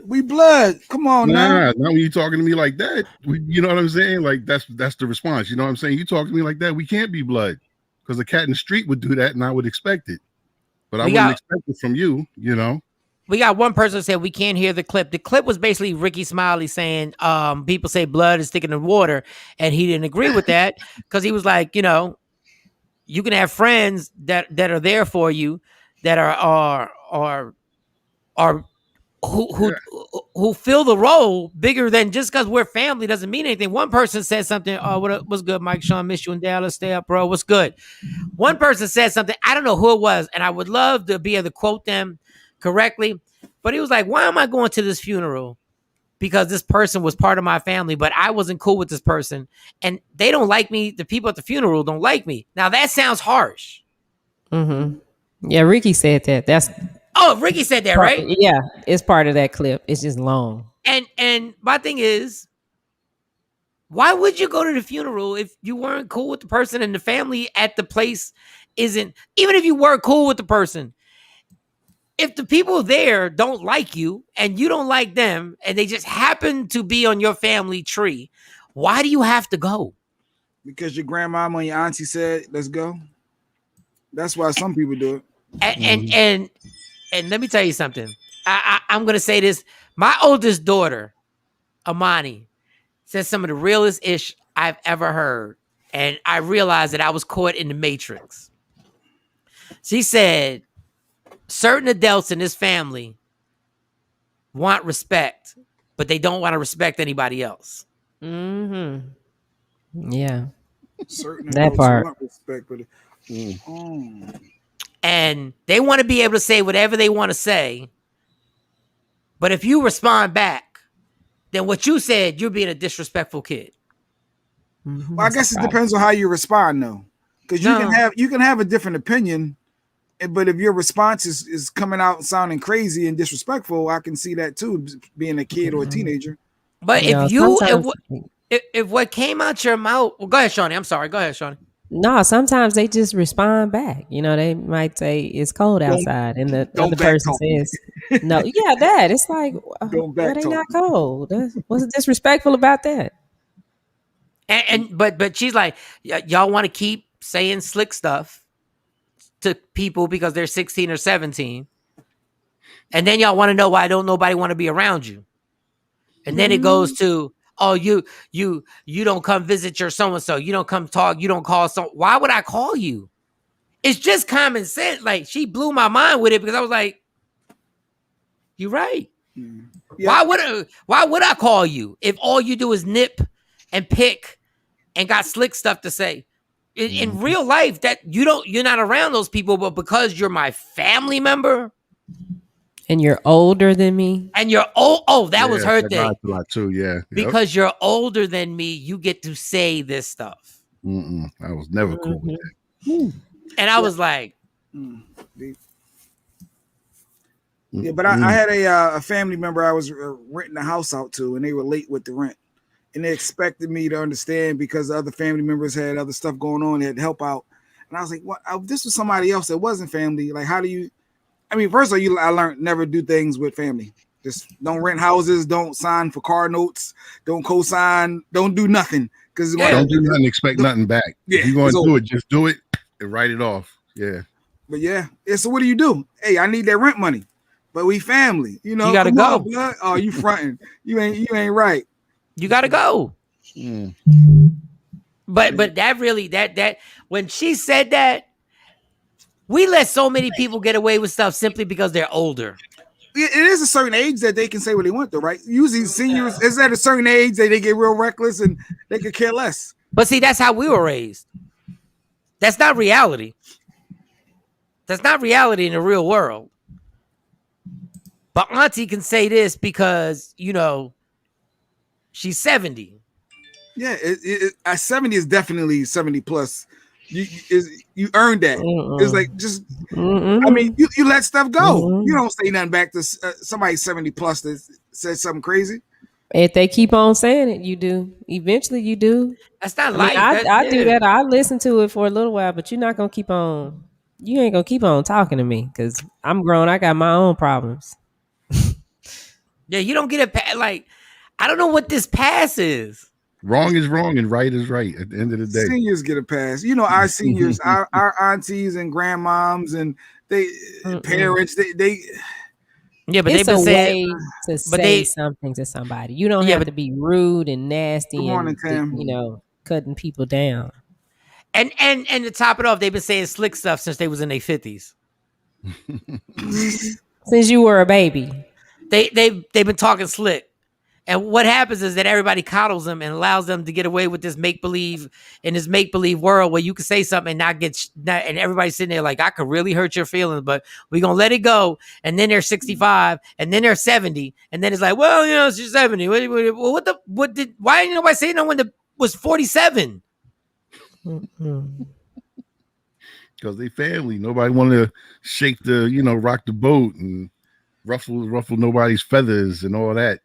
And then the people who do, those are the people who get put as the black sheep because they shot off and they were just like, man, if you don't shut your ass up, how about that? If you don't shut your ass up, said that to me. Oh yeah, you know your cousin Mike was over here, and he had the nerve to come in here with his pants sagging and told me to shut the hell up. I never could stand that boy. That's when you go to the family reunion and you stay for 10 minutes. Because that's what that's when you don't go. Boom, I'm out. I kept the car running. I just came to show face. Yeah.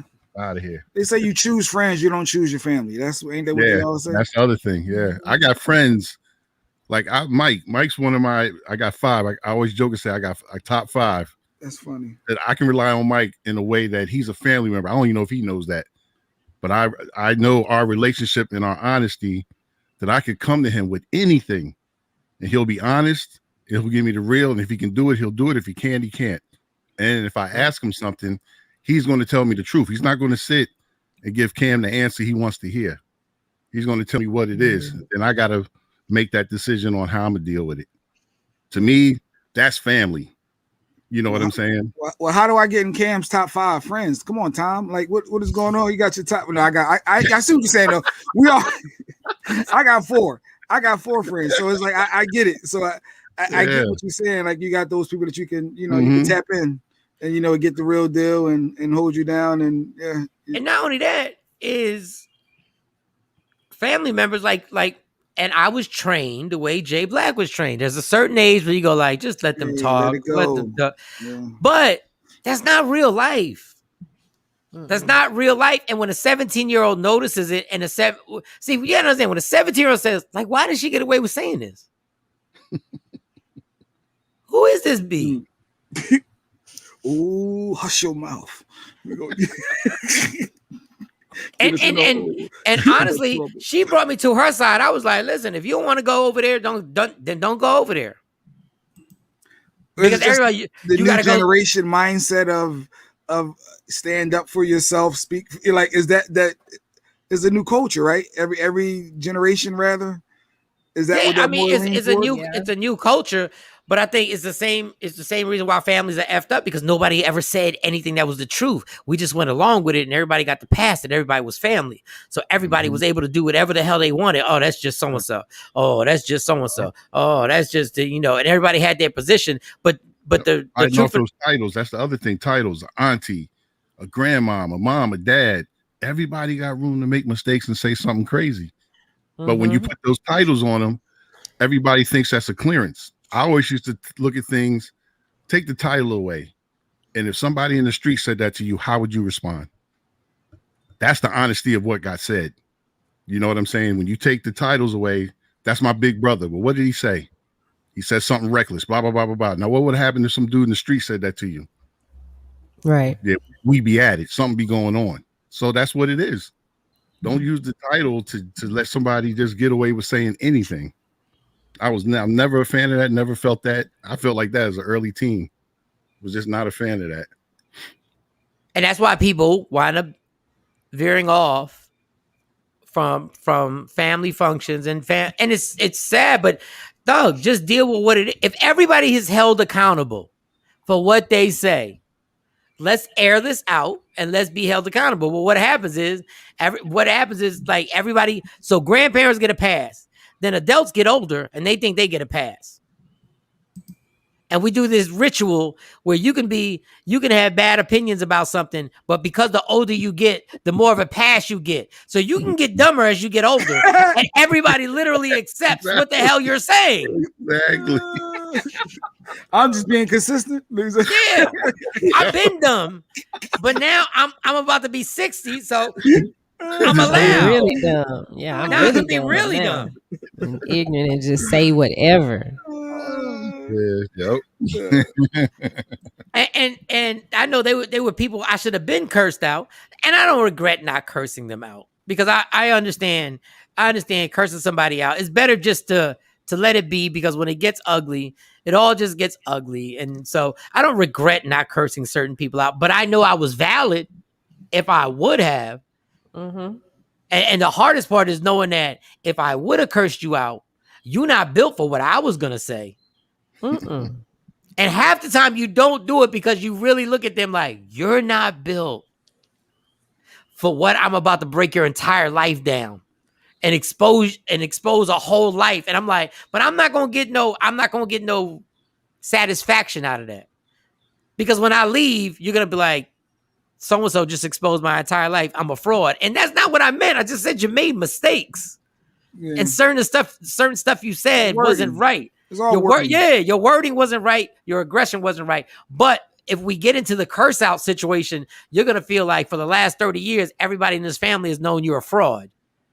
And you don't want to do that to I don't personally don't want to do that to somebody.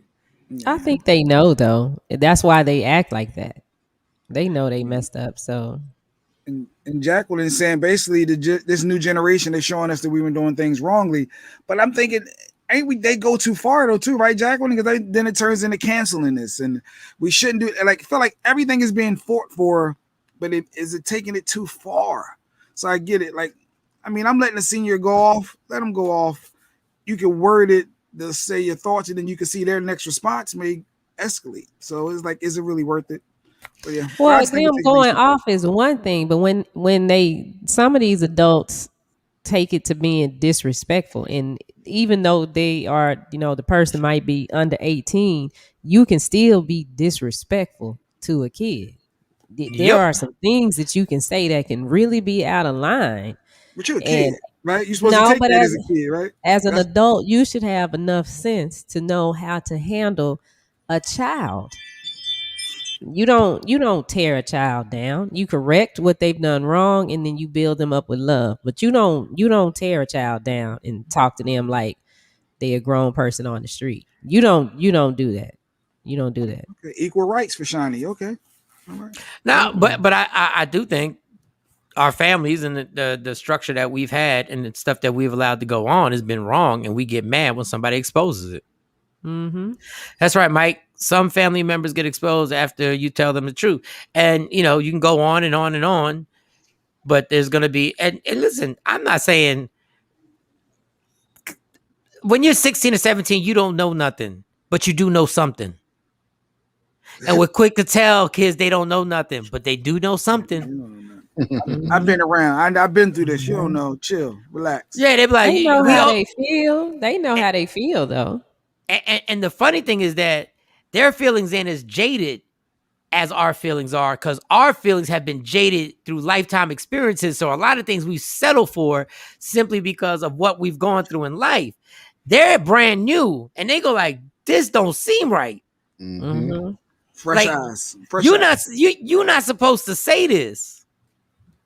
You're not supposed to have this type of attitude towards. So when Ricky said that blood, the being blood thicker than water and all that other stuff, like it is a problem in our families that things are coming to a head now, and it's hard because people don't want to deal with the 60 years of doing it the wrong way, because don't nobody want to change it.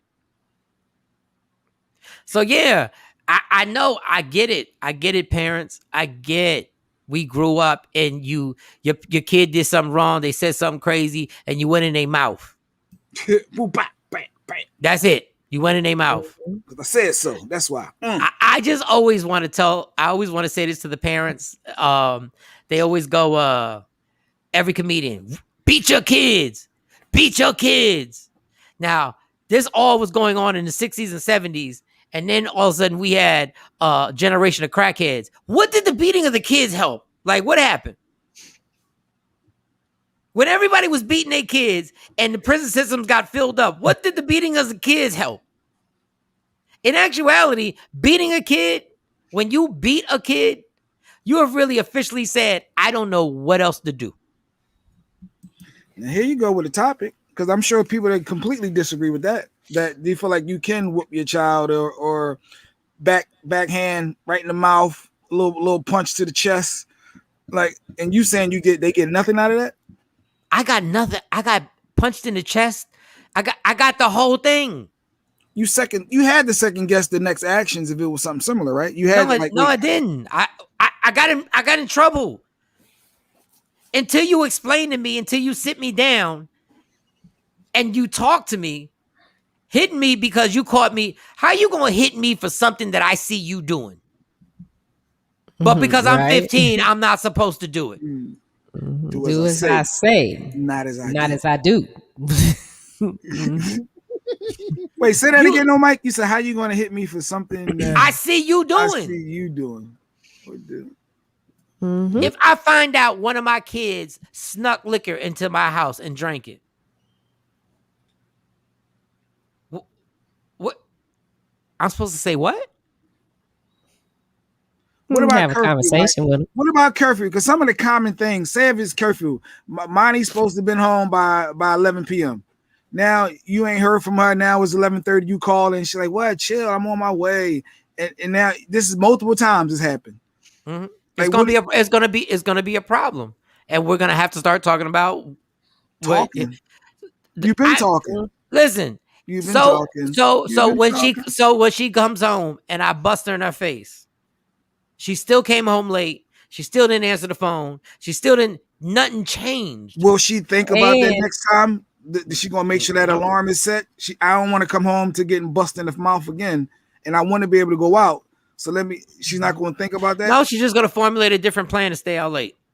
Yeah. And then him busting her in the mouth, that's her dad that loves her and she loves her dad. So guess what? That's about to become her perception of love. So when she meets that guy that busts her in the mouth. Oh, here you going psychological now. Now the dad hitting you. Now you're psychologically down in therapy. But even with the kid, like I don't hit my kids because I don't want them to understand. I don't want them to think that hitting is control.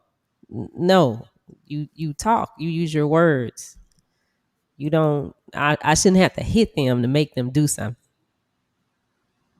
I just, and listen, this is a culture, a generational thing that I was a part of. I get it. Every time I would hear people go like, if my kid said that, I would do this, and that, and that. And then nobody ever says, well, what happens after that? And nobody gives you the end result on where does the relationship go from there? And what does that lead them into doing? And where does it go? It's not easy. When I tell you being a parent sucks, there's a lot of part of being a parent that sucks. Wait a minute, Cam. It just feels weird hearing this. It feel like if a boy act up or a child, you supposed to. Did you ain't never little 1-2, little deuce? What with your boys? Nothing. Not really. Nah. I got them. My dad never really beat on me. My dad scared me with his intimidation. And his intimidation was of silence. It wasn't even like a, yelling and all. He's kind of like you, Jay, the calm. Like he's like, look, man, nobody beat to be doing all that yelling. His calmness scared me because I didn't know what to expect. My mom would be on when your dad come home, now you waiting for your dad come home. He comes home and eats and does all the regular stuff. He ain't even thinking about you. I spent the whole day wilding out on what's going to happen. Nervous. I go to bed, he ain't do nothing. So my thing was, I just need to do right. So I was intimidated by that. So I kind of tried, that was my formula with my boys. So maybe Shiny right with the therapy of if you're getting beat by your dad, you're going to do. So you didn't have that to learn from. So you wasn't doing that. Well, look, here we go. I was just stern with him. Look, you got to listen to me. I'm not going to be saying stuff 1,000 times. You just need to listen to me because I'm right. You just need, especially when they were learning, but once they got a little older, it wasn't as hard. And then once you know their personalities, you kind of deal with them based off of their energy and their personality. Like I dealt with my boys differently because KJ's like me. So I can say something to him one time. He's either going to listen or he's not. Ty got to say a couple times. I feel like you're supposed to hit your kids. I don't know why. I just feel like you're supposed to whoop they behind. Like, I don't know. When they were little, I had a couple of incidents, but that wasn't the theory. That wasn't the thing to go with. That wasn't the go-to. But Jay, I'm not judging you because I felt the same way. But my thing is, think of that basic skill, what you're saying. When they do something wrong, I'm supposed to pop them. Okay, they're 12, I'm supposed to pop them. They're 14, I'm supposed to pop them. They're 16, I'm supposed to pop them. What example have we been setting that this repeat action keeps going? Where are they getting this from? Where did they learn this disrespect? Listen, my slick mouth and everything that I've done in my house, has been watched, and they've taken it and going, oh, this is how you deal with stuff. You get mad, you spaz. That's what my dad did. And unfortunately, that's what I did for a lot of years in my household. You spaz. And you think you're justified on degrading or berating everybody in the house, and everybody just goes, oh, he's tripping. And then, but this is the example you set. Listen, these young cats are gonna make. I don't know. All I can say is like I took my shots. I got my hits. I got my whippings. I got in more trouble, and it never changed anything. It never changed anything. Yeah, that's what Jacqueline just said. Yeah. She got hit all the time. She just got used to it. But what parents, and the thing that sucks about parents is that your actions are being watched all the time. Your bad moods, your bad days, your good moods are being watched. And they're like sponges. And they start going, this is the way, this is how you're supposed to act. When you're in a good mood, you're supposed to play. Or if you're in a bad mood, but you don't spaz. They go like, oh. So even when things go bad, you don't lose it. It became real to me. This is around the time I stopped spanking them. They were, I want to say they were like 3 and 4. And they got into an argument, my daughters. And I heard the baby say, shut up, you M, F, and B.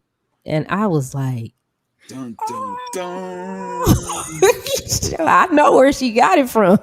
Her mama? Okay. She done heard me say that. And I mean, because she said it, the tone and everything. And I was like, and then the oldest one ran into the room to me. And she's, Mommy, she called me the B word, and I'm like, how do they even know what all of this is? And I said, you know what, Shawnee, you got to do better. Yeah. You got to do better. Wow. Yeah, they learned from watching you. Yeah. Look, Uncle, this has nothing to do with, I didn't do this. Monty has, when she is running late or she has a question, I said, just ask me. She asked me the question. She's like, Dad, things are running late. This has nothing to do with my example, y'all. I got lucky with this. Because I was running the streets, coming home at 3, 4 o'clock in the morning. How I expect my kids to be coming home on time? Well, like they could have easily been like. But you're teaching them what you went through and you learned from your experience. So you're trying to educate them so they know better, do better type scenario. And the only thing I have been 100% honest is, look, I can't protect you if you lie to me. I say, because I promise whatever you out there doing, you're going to need me at some point. You're going to need me. The screw up is coming.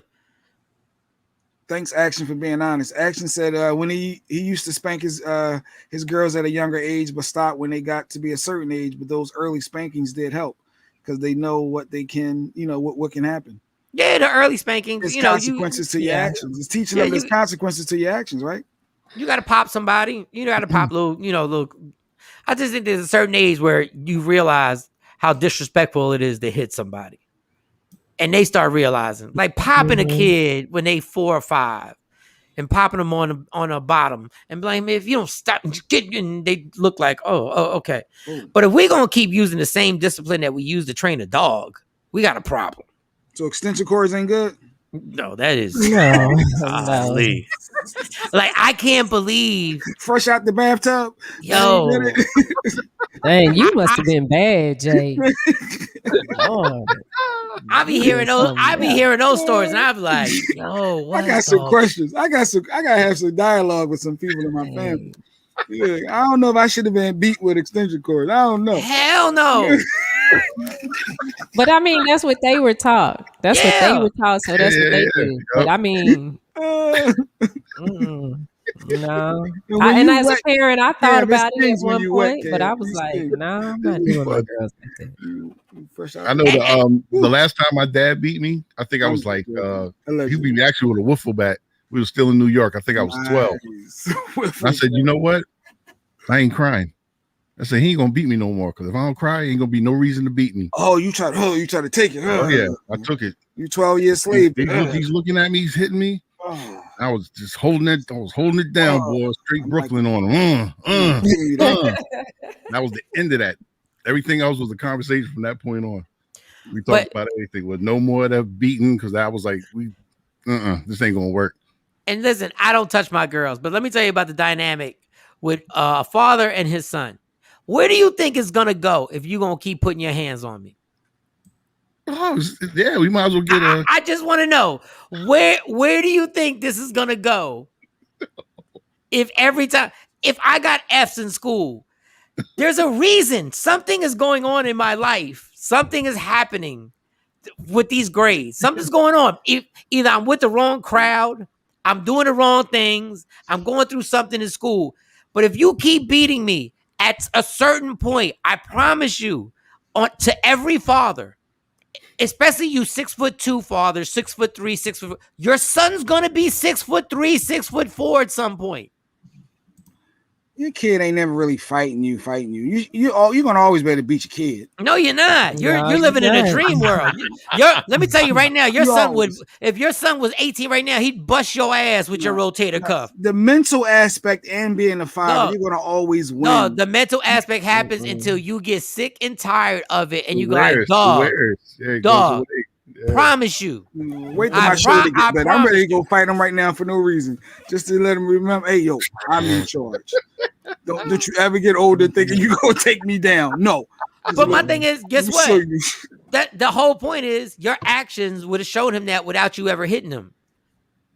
You being a leader of the house and being responsible, and you being able to be like, look, this is what you do when somebody ever does this to you. This is what I'm not going in your mouth, but let me tell you something. I'm going to teach you how to respond to it if somebody does. Now, all of a sudden, you're on his team. If all you've been doing is going in this kid's mouth since he was like 10 or 11, his dream is to bust your ass. Right. Oh, man. Dog, he's doing push-ups. Yeah. And the whole mental thing, you're right. Mentally, you can have somebody scared of you for a long time till that little mother starts hanging out and he starts getting into confrontations. Yep. Me and my dad was eye to eye. I'm 12, 13. I was 6 feet. Yeah, it could happen now. And you don't want your kids scared of you. You just want them to respect. I think a little scared. No, you don't want them scared of you. No.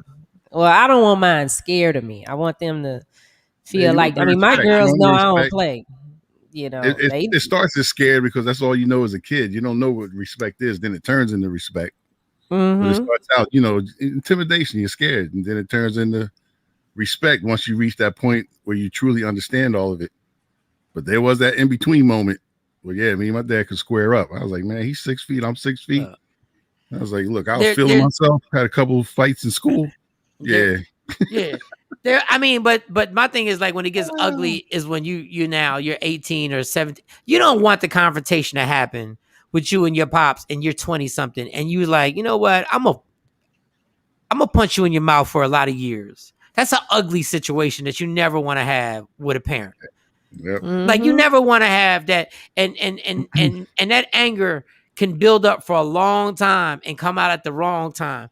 But at the same time, as a parent, and I'm just talking on fathers, without raising your hand, everybody in the house can know if you were to do this, it could be a problem. Without you have ever raising your hand to somebody, without you would ever if you've been a father and you're involved, everybody knows there's about 3 things. Say something crazy to my mom. Say something crazy. Now, I've never had to react. I've never had to done that. I've never had to do that. But say something crazy to my mom. Say something. Anybody in life. Say something. Daughters, fiancés. You double dare them? Yeah. Daughters, fiancés. Fathers. Say something crazy and have my mom call me and have that voice. But I've never had to do it. I've never like made it happen. But I'm saying like as a parent, you can make it like, I'm sure Shawnee's kids know that they're like 3 or 4 things that if they did, it could really be a problem. They'd be like, "You're crazy right now." Like they might even though she don't beat them. More Yeah. on the punishment side of taking their electronics or taking their phone. Is there, Shawnee? They know what the silent killers that the no-nos. Mm-hmm. They know now. The baby don't care, so we working through some issues with her.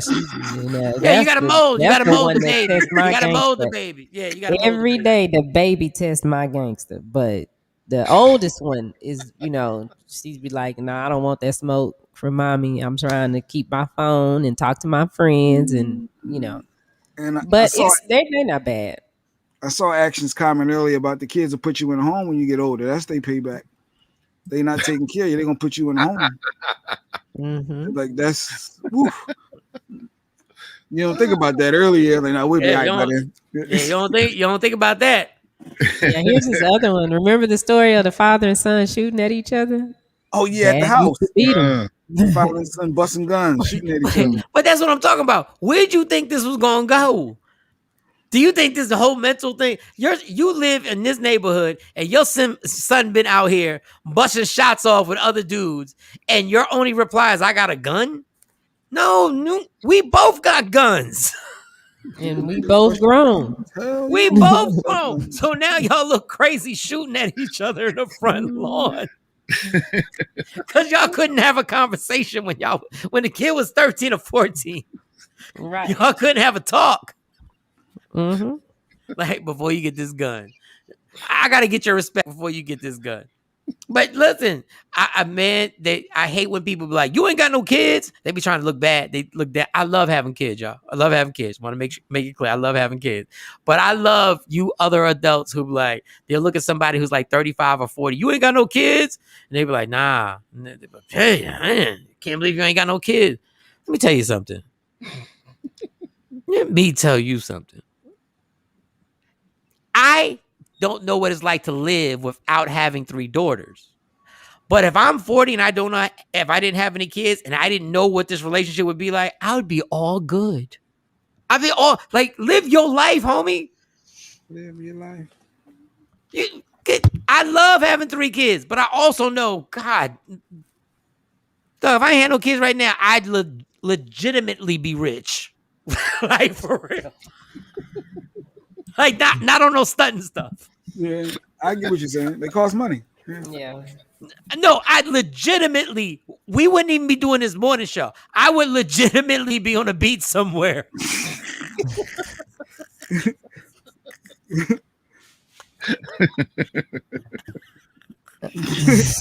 There would be no Michael Shawn in the TakeOver Legends. Yeah, just like that.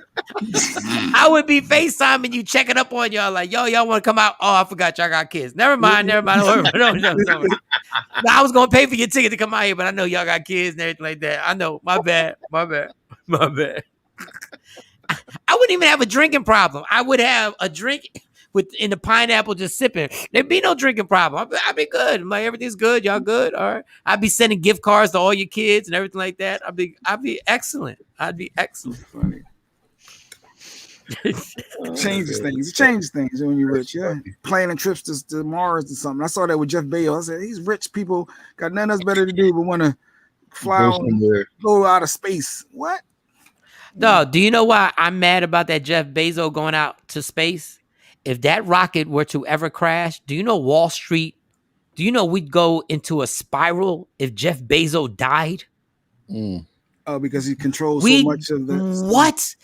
We'd go into a financial spiral on Wall Street. Like, that dude should not be allowed to be doing anything risky. So why is he taking a chance flying to because Mars? Can't nobody stop him. Because can't nobody stop him. Yep. Can't nobody stop him. Let me tell you, that man messes around and dies on that rocket. Watch what happens to Wall Street.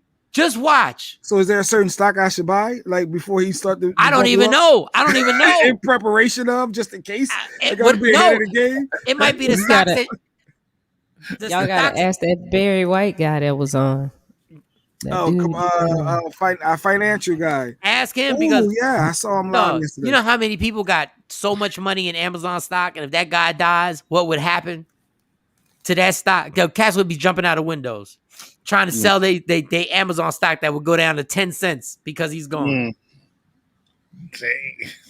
Oh man. No, they've talked about this. Financial people have talked about how scared they are about a handful of people control. Might be his clone going. It could be his clone going, but if his clone is going, that means we ain't never gonna see him again. So the collapse is still gonna happen. There's a handful of people that if they pulled out of Wall Street, the whole stock market would crash. If they all was like, we're done, the whole economy would go. There's like a handful of dudes that literally could be like, they can't tap out.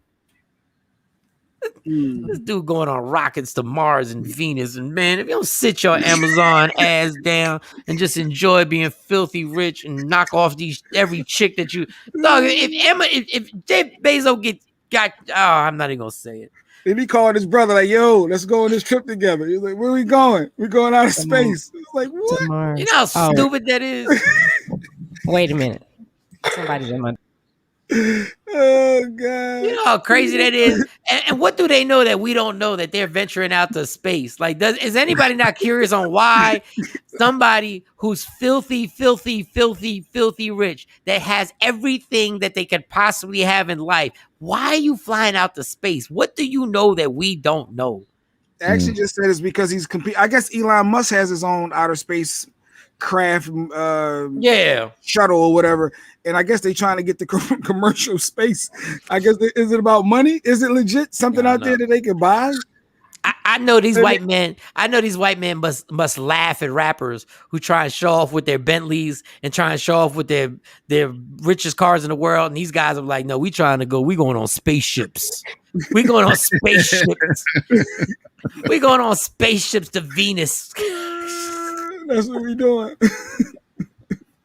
Yo, I got a $10 million home. Shut your ass up. I got a space shuttle. Oh, God. Where you going? Off the planet. Do you know what that sounds like when you say you're going off the planet? Like, where you going? Out of space. That means you're going off the planet. That's your vacation. Y'all been bragging about going to damn Dubai. I'm going off the planet. Dave Burns. In other words, billionaire uses government funds to fly himself to space because he can. He could basically end homelessness and world hunger, but instead chooses to take a rocket to space. Now, I understand what you're saying, Dave. Technically, what he's worth is all based on these companies. So he really can't end world hunger, but he could help a lot. But I know what you're saying. He could put a down payment. He could put a down payment on it. He could probably okay. He could probably end homelessness in a city or two. He probably could. He probably could be like, yo, Philadelphia, you're not going to have homelessness. What we're going to do is we're going to build all these places. I'm going to pay for all the showers. These people are going to get educations. They're going to get fed. There'll be he probably could, but end homelessness throughout the world. Because all his money, is caught up in his businesses. They charge people millions to take the trip. I'm sorry, go ahead. Let me see it again. They charge people millions to take the trip. It's just another way for them to make money. I don't know, man. I don't know. I'm just here doing, I just know we do the morning show every morning. All I know. Here on good old Earth. Here on good on Earth. Like, we thought we was killing it because we're in different cities. That's all I know. Yeah. I don't know. How about that? I thought we was killing the game. I don't know, man. Good. I don't know. I just want to beat my kids. That's all.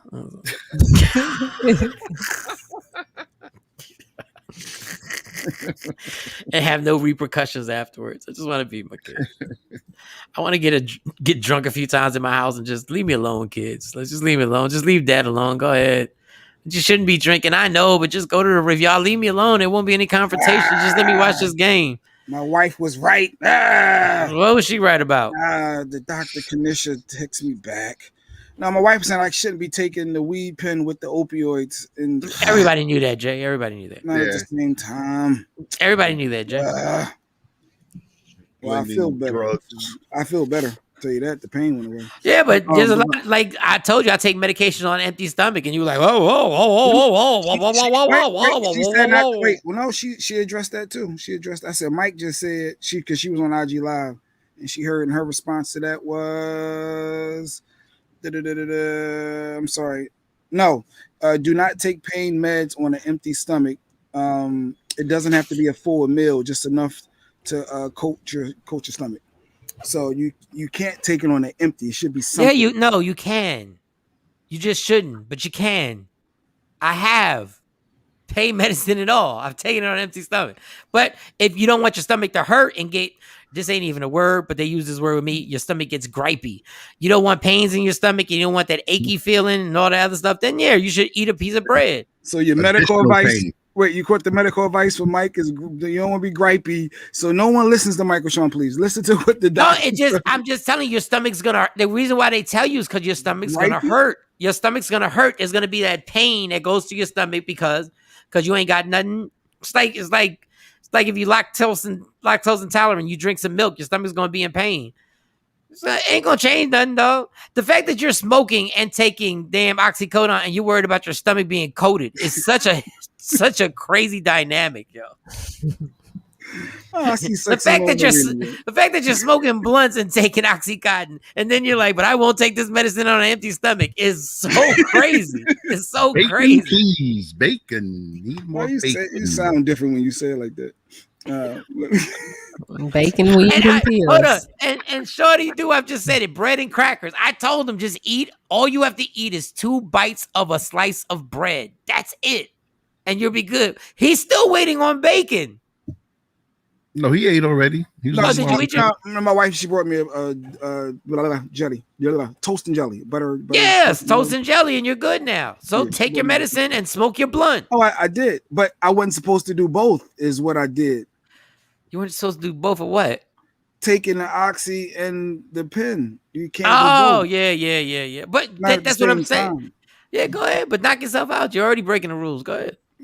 Well, because Mike said you're gonna be high as hell. Because I'll tell you what, I don't even think Sexy Mo wants to even talk to you after yesterday. What are you? I heard Kathy said I heard it can it can cause bleeding ulcers in the long run. Ask a doctor. Bleeding ulcers. What? Bleeding ulcers for what? Can you tell us what we're talking about?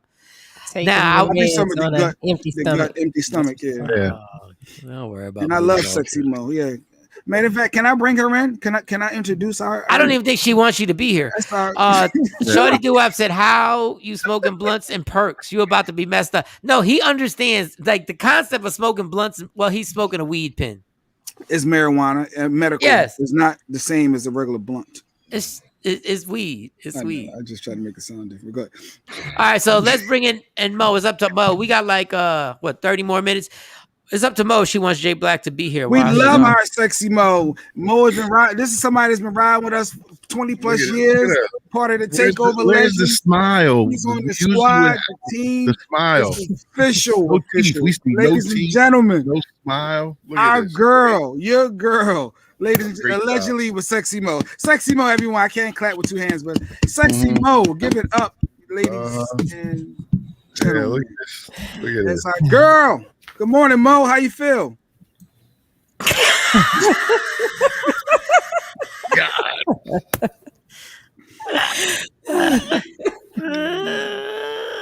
Hey Mo, if you want, I sent you a request so you can do the thing on the IG Live so they can hear your report on the IG Live. Oh yeah. Where IG at? Nobody invited me to IG Live. I've invited you 12 times. You too busy doing cocaine, oxycodone, smoking blunts. You too busy. I've sent you multiple requests. I sent you everything. I'm not feeding. I'm just happy Mo ain't mad at me. We was arguing for like a whole week, but we was just arguing over topics. That's all I'm saying. All right, so allegedly. That's our girl. Mo. That's our girl. See, Mike, them breaking lights, making it more uncomfortable. You know, we fully transparent on this show. Sometimes, even with your witness protection set up, Jay, she's still mad at you. Yeah. And Mo, did you accept my invite? No, I'm waiting for our friend Mo to join. No, she's just staring at Jay. Hold on. I'm sorry, Mike. I can't get into my IG right now. Okay, go ahead. Start your first story. You got a little sad sound in your voice. Everything. Somebody. Hold up. You hear that in the voice, Cam? I hear something in her voice, like she might have been crying. Yeah, what's up, Mo? How you doing today? First of all, I'm not a crier. Not emotional, J Black. Okay. What's going on? Like, wait a second, what's going on? It's Are you okay? No, she's not. Are you okay, Mo? Oh yeah, I'm fine, Michael Shawn. Hey. Oh, okay. I just want to make sure you were good. Got It's the energy in the room. Oh man. Well, what's the first story, Mo? Let's get right into these topics. Is there a way you could just move my square over to the left?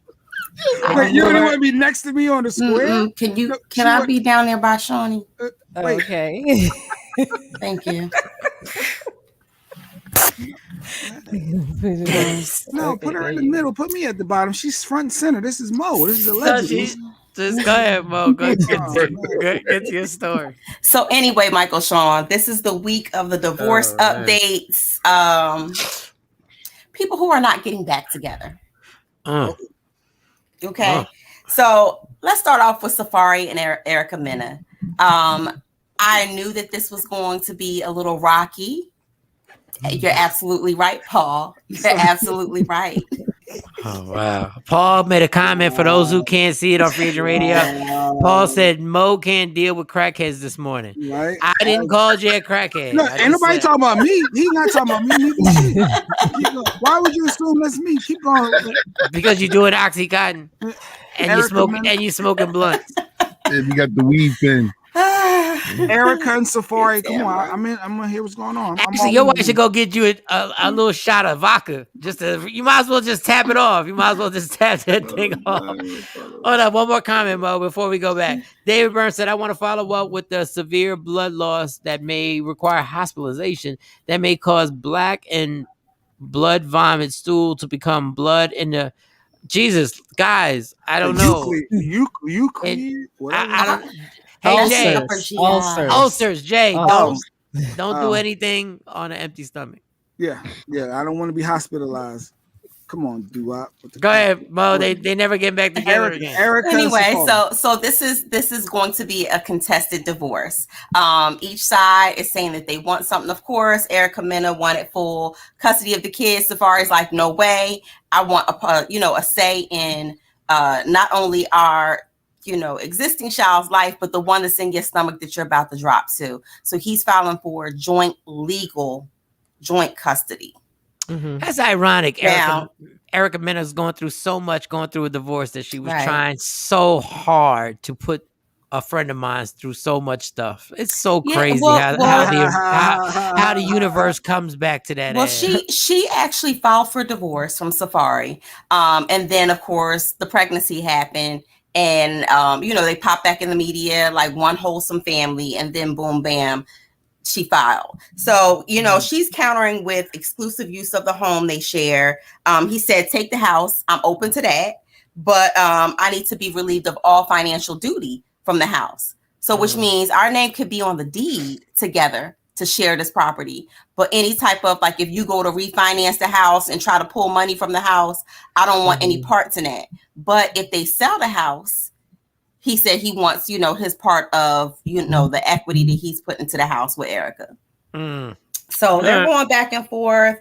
He wants possession of all the cars that he's gotten since they've been together, and any type of personal jewelry or personal assets that they have gotten together. He doesn't want to pay her alimony, but he wants the courts to decide how much he should pay in child support. I can't believe that their relationship didn't work out. What happened? Why did she file for a divorce?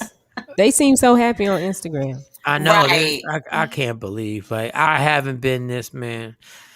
It's like Michelle and Barack breaking up. I would have never in a million years thought. You're shocked, stunned. God, it's really screwing up my day, and I need to get a haircut at 10 o'clock. So, to bring this type of sad news to me right now, nobody needs to go through this, right? Taj Shorty said this house is what? The house in Huge Bend, Peachtree City. Is worth a lot of money. How are you always around everybody's house, Shorty? How do you know where everybody lives? Everything is in Atlanta. Everything is on the outskirts of Atlanta. I could just send Shorty Doo-Wop to do some research for me anytime I need down them parts, because everybody lives there. Yeah. All right, I mean, you next. see, she sent us pictures of who house did you? What was that? Rick Ross' new Rick house. Ross. Rose. Yeah. It was just she did a drive by. Mhm. But speaking of Michael Shawn, Erica Mena and I know, I know, but I know that no one thought that Gary Owens and his wife Kenya would ever break up because they were together far longer than Safari and Erica Mena. But it's just getting uglier and uglier. You know, Kenya has taken back to social media again, saying that she can't take, Gary Owens' subtle little post. He posted a shirt that had a breadwinner on it. And of course, she said that was super insensitive since he hasn't paid anything in over 6 months.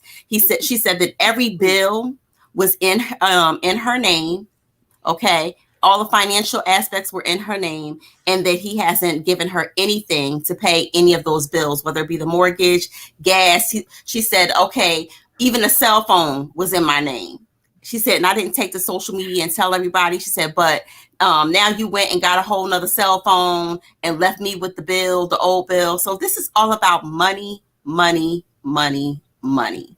I haven't heard anything about anything but the money. She said, this is the only time you've paid the mortgage in your name, which was $4,500 a month.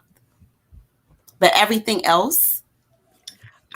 Listen, I don't know. Like when we do stories like this about Gary Owen and his wife and stuff like, no, I don't know. We don't know what's going on. So she put a whole Instagram post out and she said he hasn't paid the mortgage. He hasn't done this. And if you read she called him a deadbeat. She said he's a deadbeat because he hasn't seen his kids, and but they're in a fight. Now you're deadbeat. Is this kid grown? Yeah, they are grown. Yeah, they are grown. Yeah, they are deadbeat. They grown. They see him when he wants. And that's what I'm saying. You don't know when we hear these stories, when she says her part, we're never going to know what's really going on. We don't know what's happening. We don't know if the kids are out the house and maybe they haven't talked. I don't know.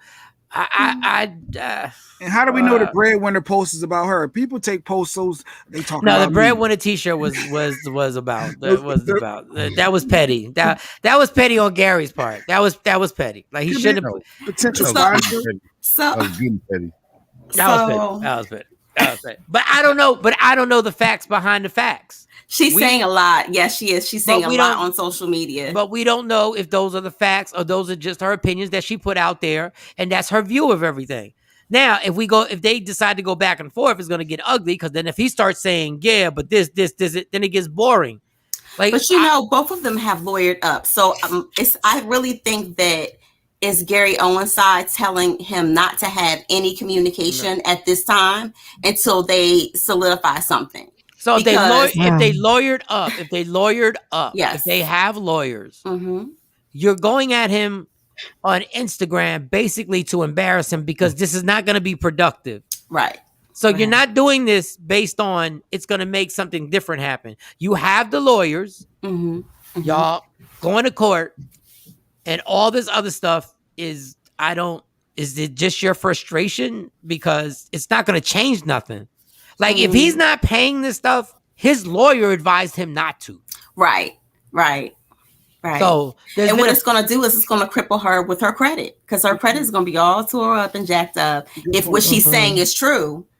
So it's going to hurt her double fold. And so I don't know I don't know if Gary Owens' side has brought anything to the table, and she's just like adamant on her $44,000 a month and whatever else they figure out. But yeah, it's not looking good in her favor right now. And I don't know this to be true. I'm just giving an opinion. I don't know this to be true. It's got to be hard when you are no longer going to be part of his spotlight. And he can go on and keep making his bread and being Gary Owen. And I'm not saying what she said wasn't true. She was like, your material, I guess we were only good for your content. We were only good for the jokes. Me being the black wife and you making money. But it's got to be hard knowing that you are now you're being closed out the situation. You're now being shut out that famous situation. And so it's got to be painful, that you're, for what it's worth, to your kids, this has nothing to do with your family. For what it's worth, your identity is based on being whose wife? Right. No VIP, no first class flights. I mean, Well, she's saying I think, she was, a star in her own right.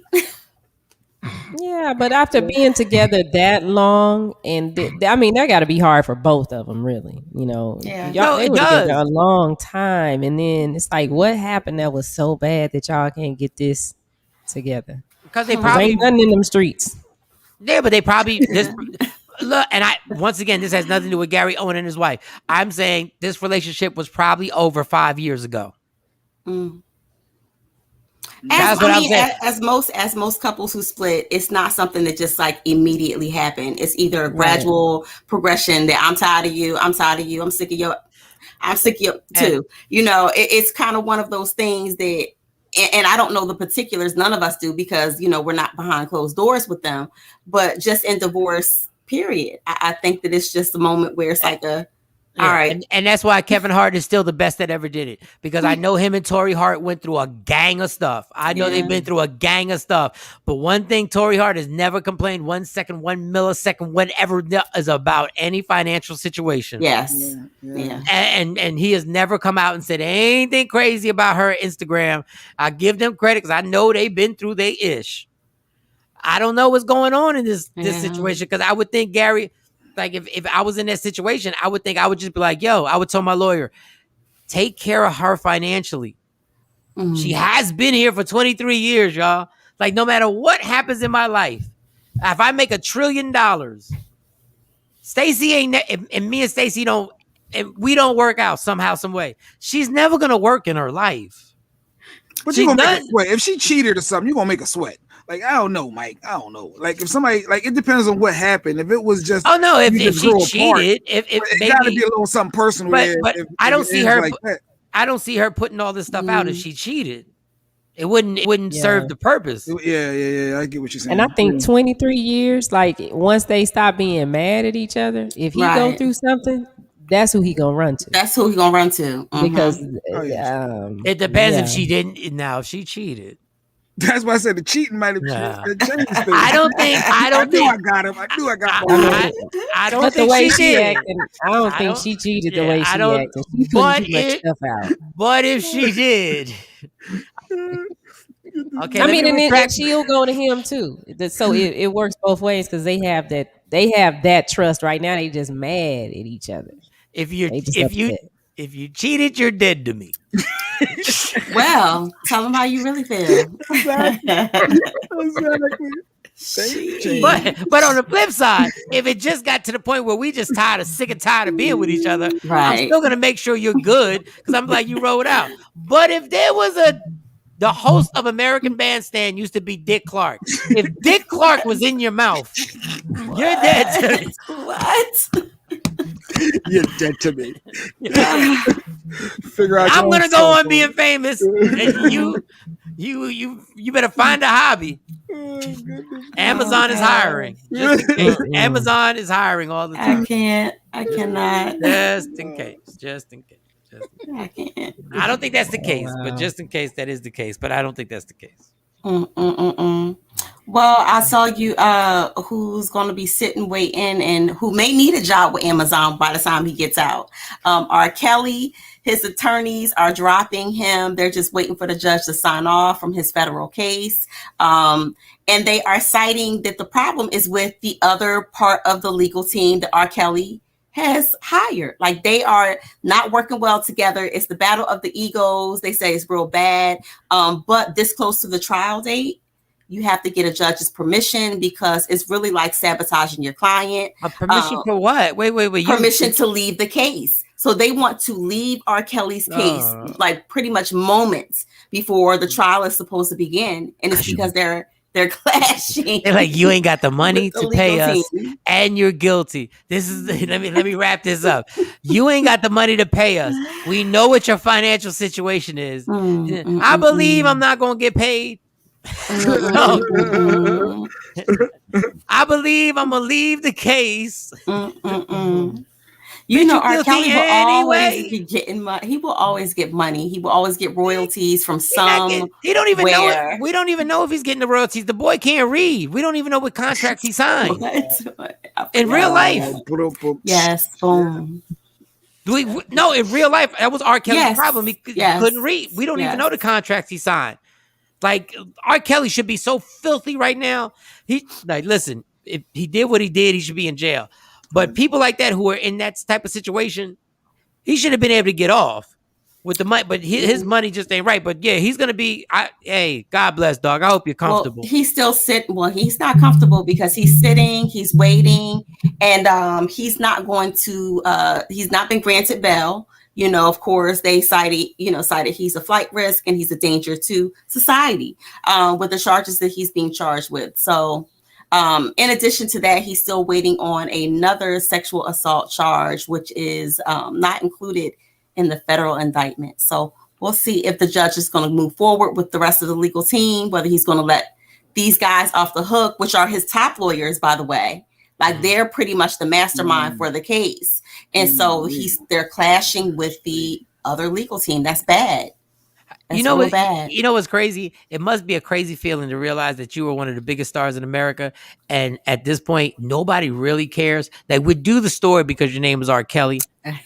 But ain't nobody protesting in front of the court. Ain't nobody stopped. Like, dog, nobody cares. Free R. Kelly t-shirts. There's no free R. Kelly t-shirts. There's got to be a crazy feeling to know, dog, it's a wrap. It's over. It's done. Nobody cares. As long as we played them Step in the Name of Love at wedding receptions. That's the only time we care. That's the only time when the wedding reception DJ needs to play some songs to get the dance floor crowded. That's it. All right, go ahead. Next story. The funny thing is, his attorneys are saying that his legal team as a whole, outside of them two, are basically not qualified enough to get him a win out of this case. So that's the interesting thing. He said that they're not qualified. Say it, Mike. Johnny Cochran couldn't get him a win. Say it, Mike. Johnny couldn't do it. Like, Johnny wouldn't take the case. Johnny would be like, nope, I'm not even doing it. And you know, his law firm is still up and running. The Cochran firm is still up and running. So I wonder if they would even take on. But at this late in the game, that's hard because whoever comes aboard is going to be playing catch up. I hate to be, that's not a good defense. You can't keep peeing on 15 and 16-year-olds, dog. Allegedly. It's not alleged. I saw the video. He hasn't been found guilty. He is in jail.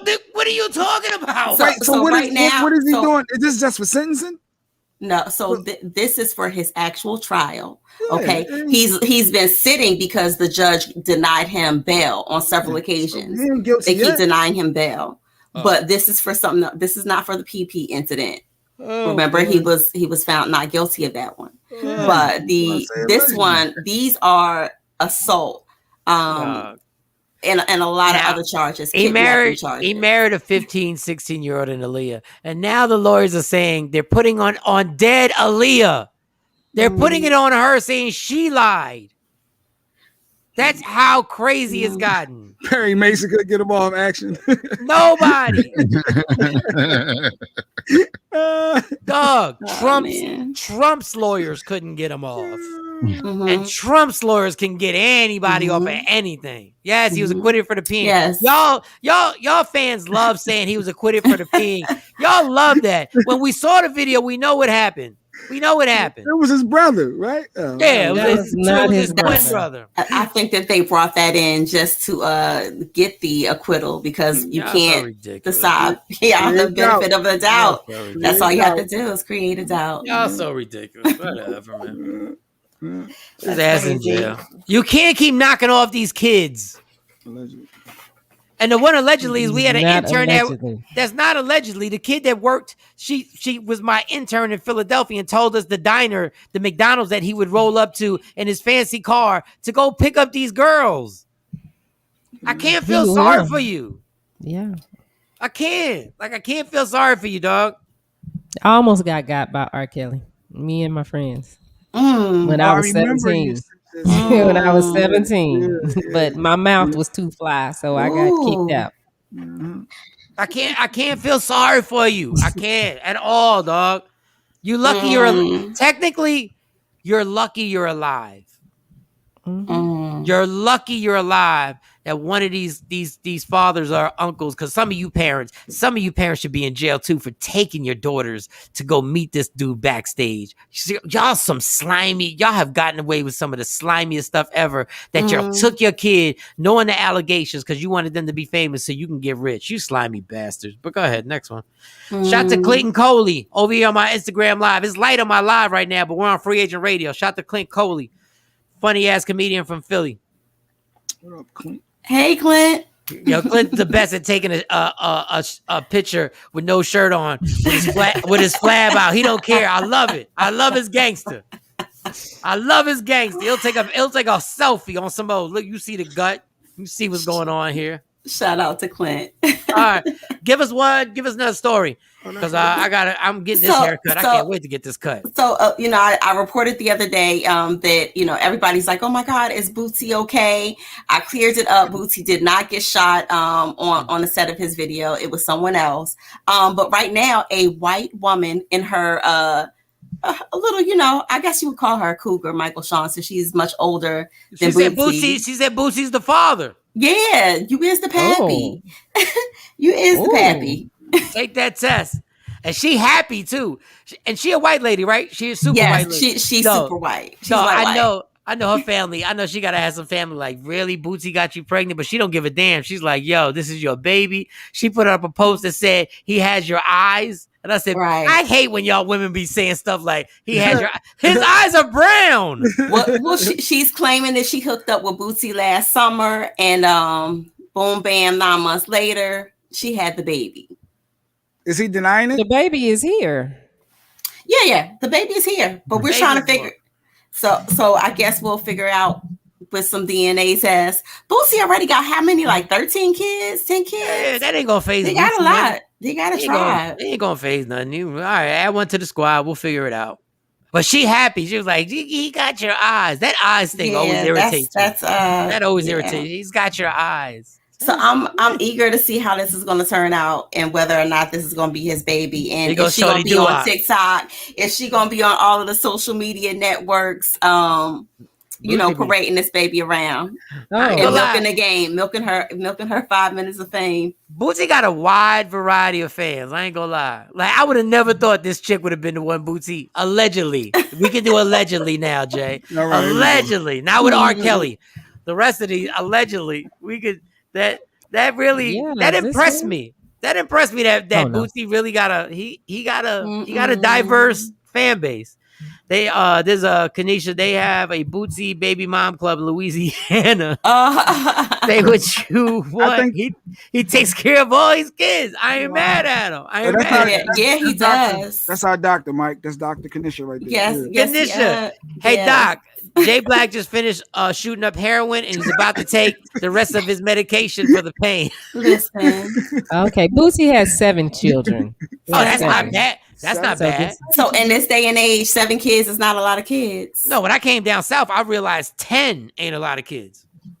I'm just gonna tell you. Yeah, this thing, I don't know any of my friends is willing to pop out 10. I know, but they're not all from one vagina. Like, ain't nobody popping out 10 from one vagina. I wanted 5. I did want 5 kids. Oh, bless In your a sense, heart. I do have that. 2 boys, 2 girls, and then we lost one. So, in a sense. 2 boys, 2 girls. 16.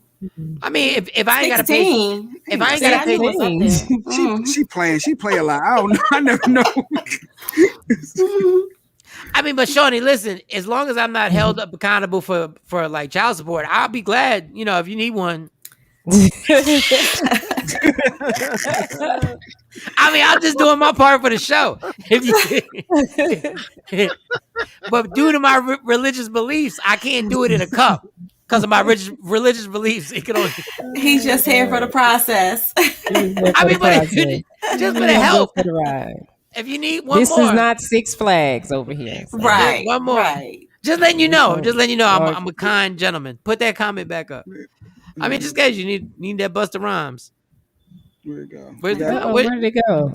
Jay Black high. Jay Black messing the graphic. He fighting with Shawnee. Shawnee's trying to keep the graphic. Beat his kids. 7, they would gang up 100.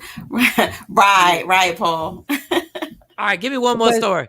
Oh, what are you gonna say, Shawnee? What are you gonna say? Kanisha said he had 16. And she said I'm not playing because I don't know, but she's saying you Google 16 kids, Mo. Boosie No, 16? it's 7. I got 7.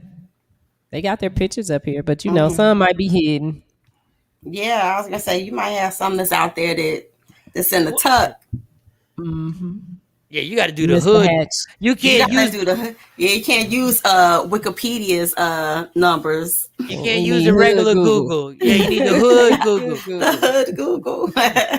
You need the hood Google where your little keyboard starts smelling like weed. You need that Google. Doc says she from Louisiana. When you from Louisiana, they think they know everything about everything in Louisiana. It don't matter what happens. Oh, God. Yeah. She said, "Ask him. He don't lie." Okay. 16 kids. That's a legacy for your ass. It's gonna be but that's got to be scary. Like the kids need to know each other, so they can't all be in the same state. They got to know each other for real. Right. You don't want to have that problem. I never thought about that. I had somebody in Philly tell me, she was like, I'm mad at my dad, but I'm not mad because he was cheating on my mom. And I'm not mad, at that. I'm mad because he never tells us who his kids are. And we know he got like 8 or 9 kids in Philly. Oh, wow. And she was like, I want him just to say what's up to the kids so we can introduce each other. Because, the last thing you want, come on, that's a nightmare. Right. Mm-hmm. Especially if you slept over. Oh no! Right. Somebody been watching a lot of TikTok. Somebody been watching a lot of TikTok. Oh no! So immersed. I'm gonna have to pull that soundbite now. Yeah, pull that soundbite, and I need the other soundbite. When people get mad, they start off quiet, and then they get mad, and they go doom doom doom. They be like, "What was it? Who does it now?" Oh, when they do it. They say like, "Why baby mamas always be mad?" Because you bothering me, and then yeah. Find that one. I need that one in my life. Doom doom doom doom doom doom doom doom. Oh no. All right, you good, Mo? You got another one in you. I'm good. I'm sending just prayers out to Little Dirk. He's had a lot of loss lately, so just sending prayers out his way. Just stop rapping. You sure look cute over there with this white background and these shoulders out. Yeah, what's going on? Oh, you slept over somewhere? I did not. I was out of town all of this time, so I am headed back to New Jersey. And you got a nice little glow. Oh, so you not in Jersey. You in them streets. I'm not in Jersey. No. Yeah, look at that smile. What's the rhymes now? MOT now. What you want now? What you want now? Go ahead, girl. Live that life.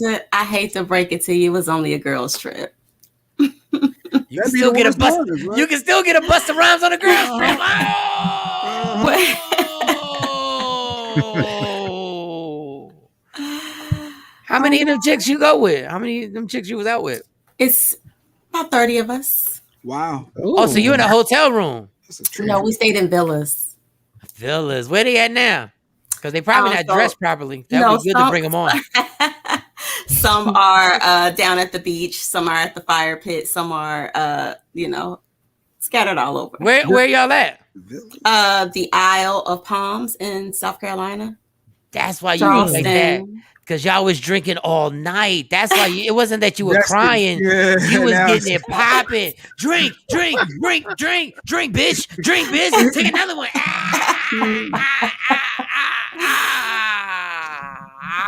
They was what? I was struggling. Hold on, Kat. Let me recap this comment before we go. I found out I have 4 more sisters after my father died. Oh. They grew up on the same side of town as me, but we didn't know. That's why I'm saying, listen, man, just let your kids know. Even if you don't want to know the other kids, be like, yo, I think you got other kids. I have other kids, and just in case, I don't want you sleeping over some dude's house and come to find out Y'all got the same family photos somewhere. Right. But that happens in our community a lot.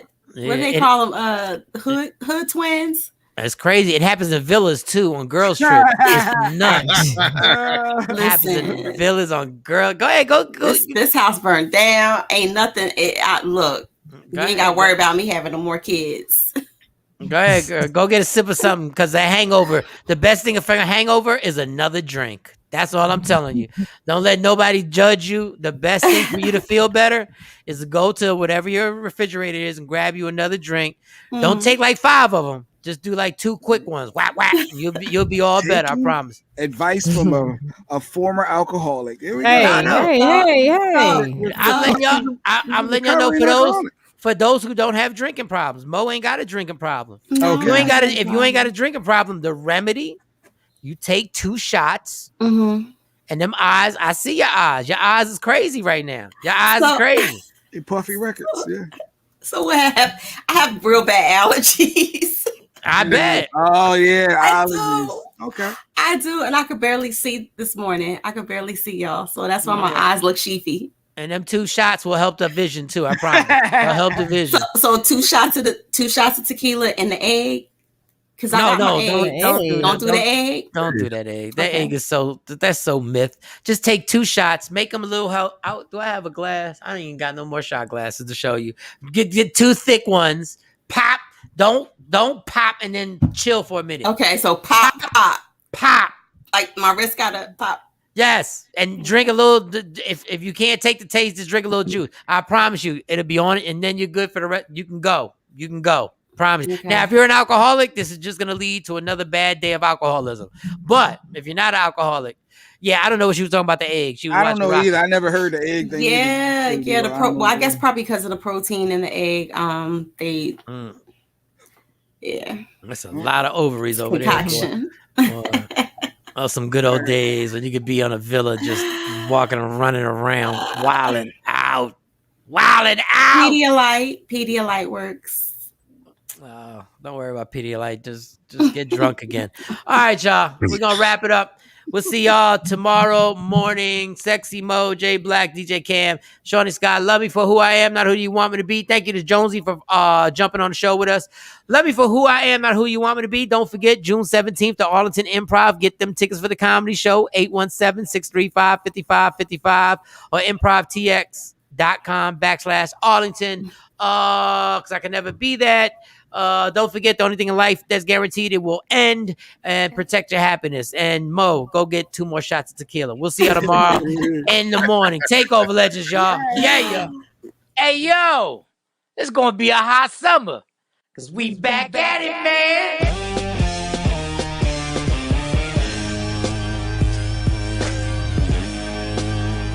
It all goes down June 17th, the Arlington Improv, hosted by me, Michael Shawn. Who the else you thought was gonna host it? It's my show, man, and starring Rudy Rush, CJ Starr, your TikTok celebrity, my girl Lustrous Barbie, and the comedian Q, who just got married. Congratulations, homie. Now get your tickets, 817-635-5555, or hit up improvtx.com/ is that a backslash? I think it's a backslash. Arlington. Or it could be real simple in your life if you tap the link in my bio. June 17th, the Arlington Improv, the Laugh Out Loud Comedy Show is back. It's going to be a hot summer. And it's all powered by the Breakfast Brothers. Yeah!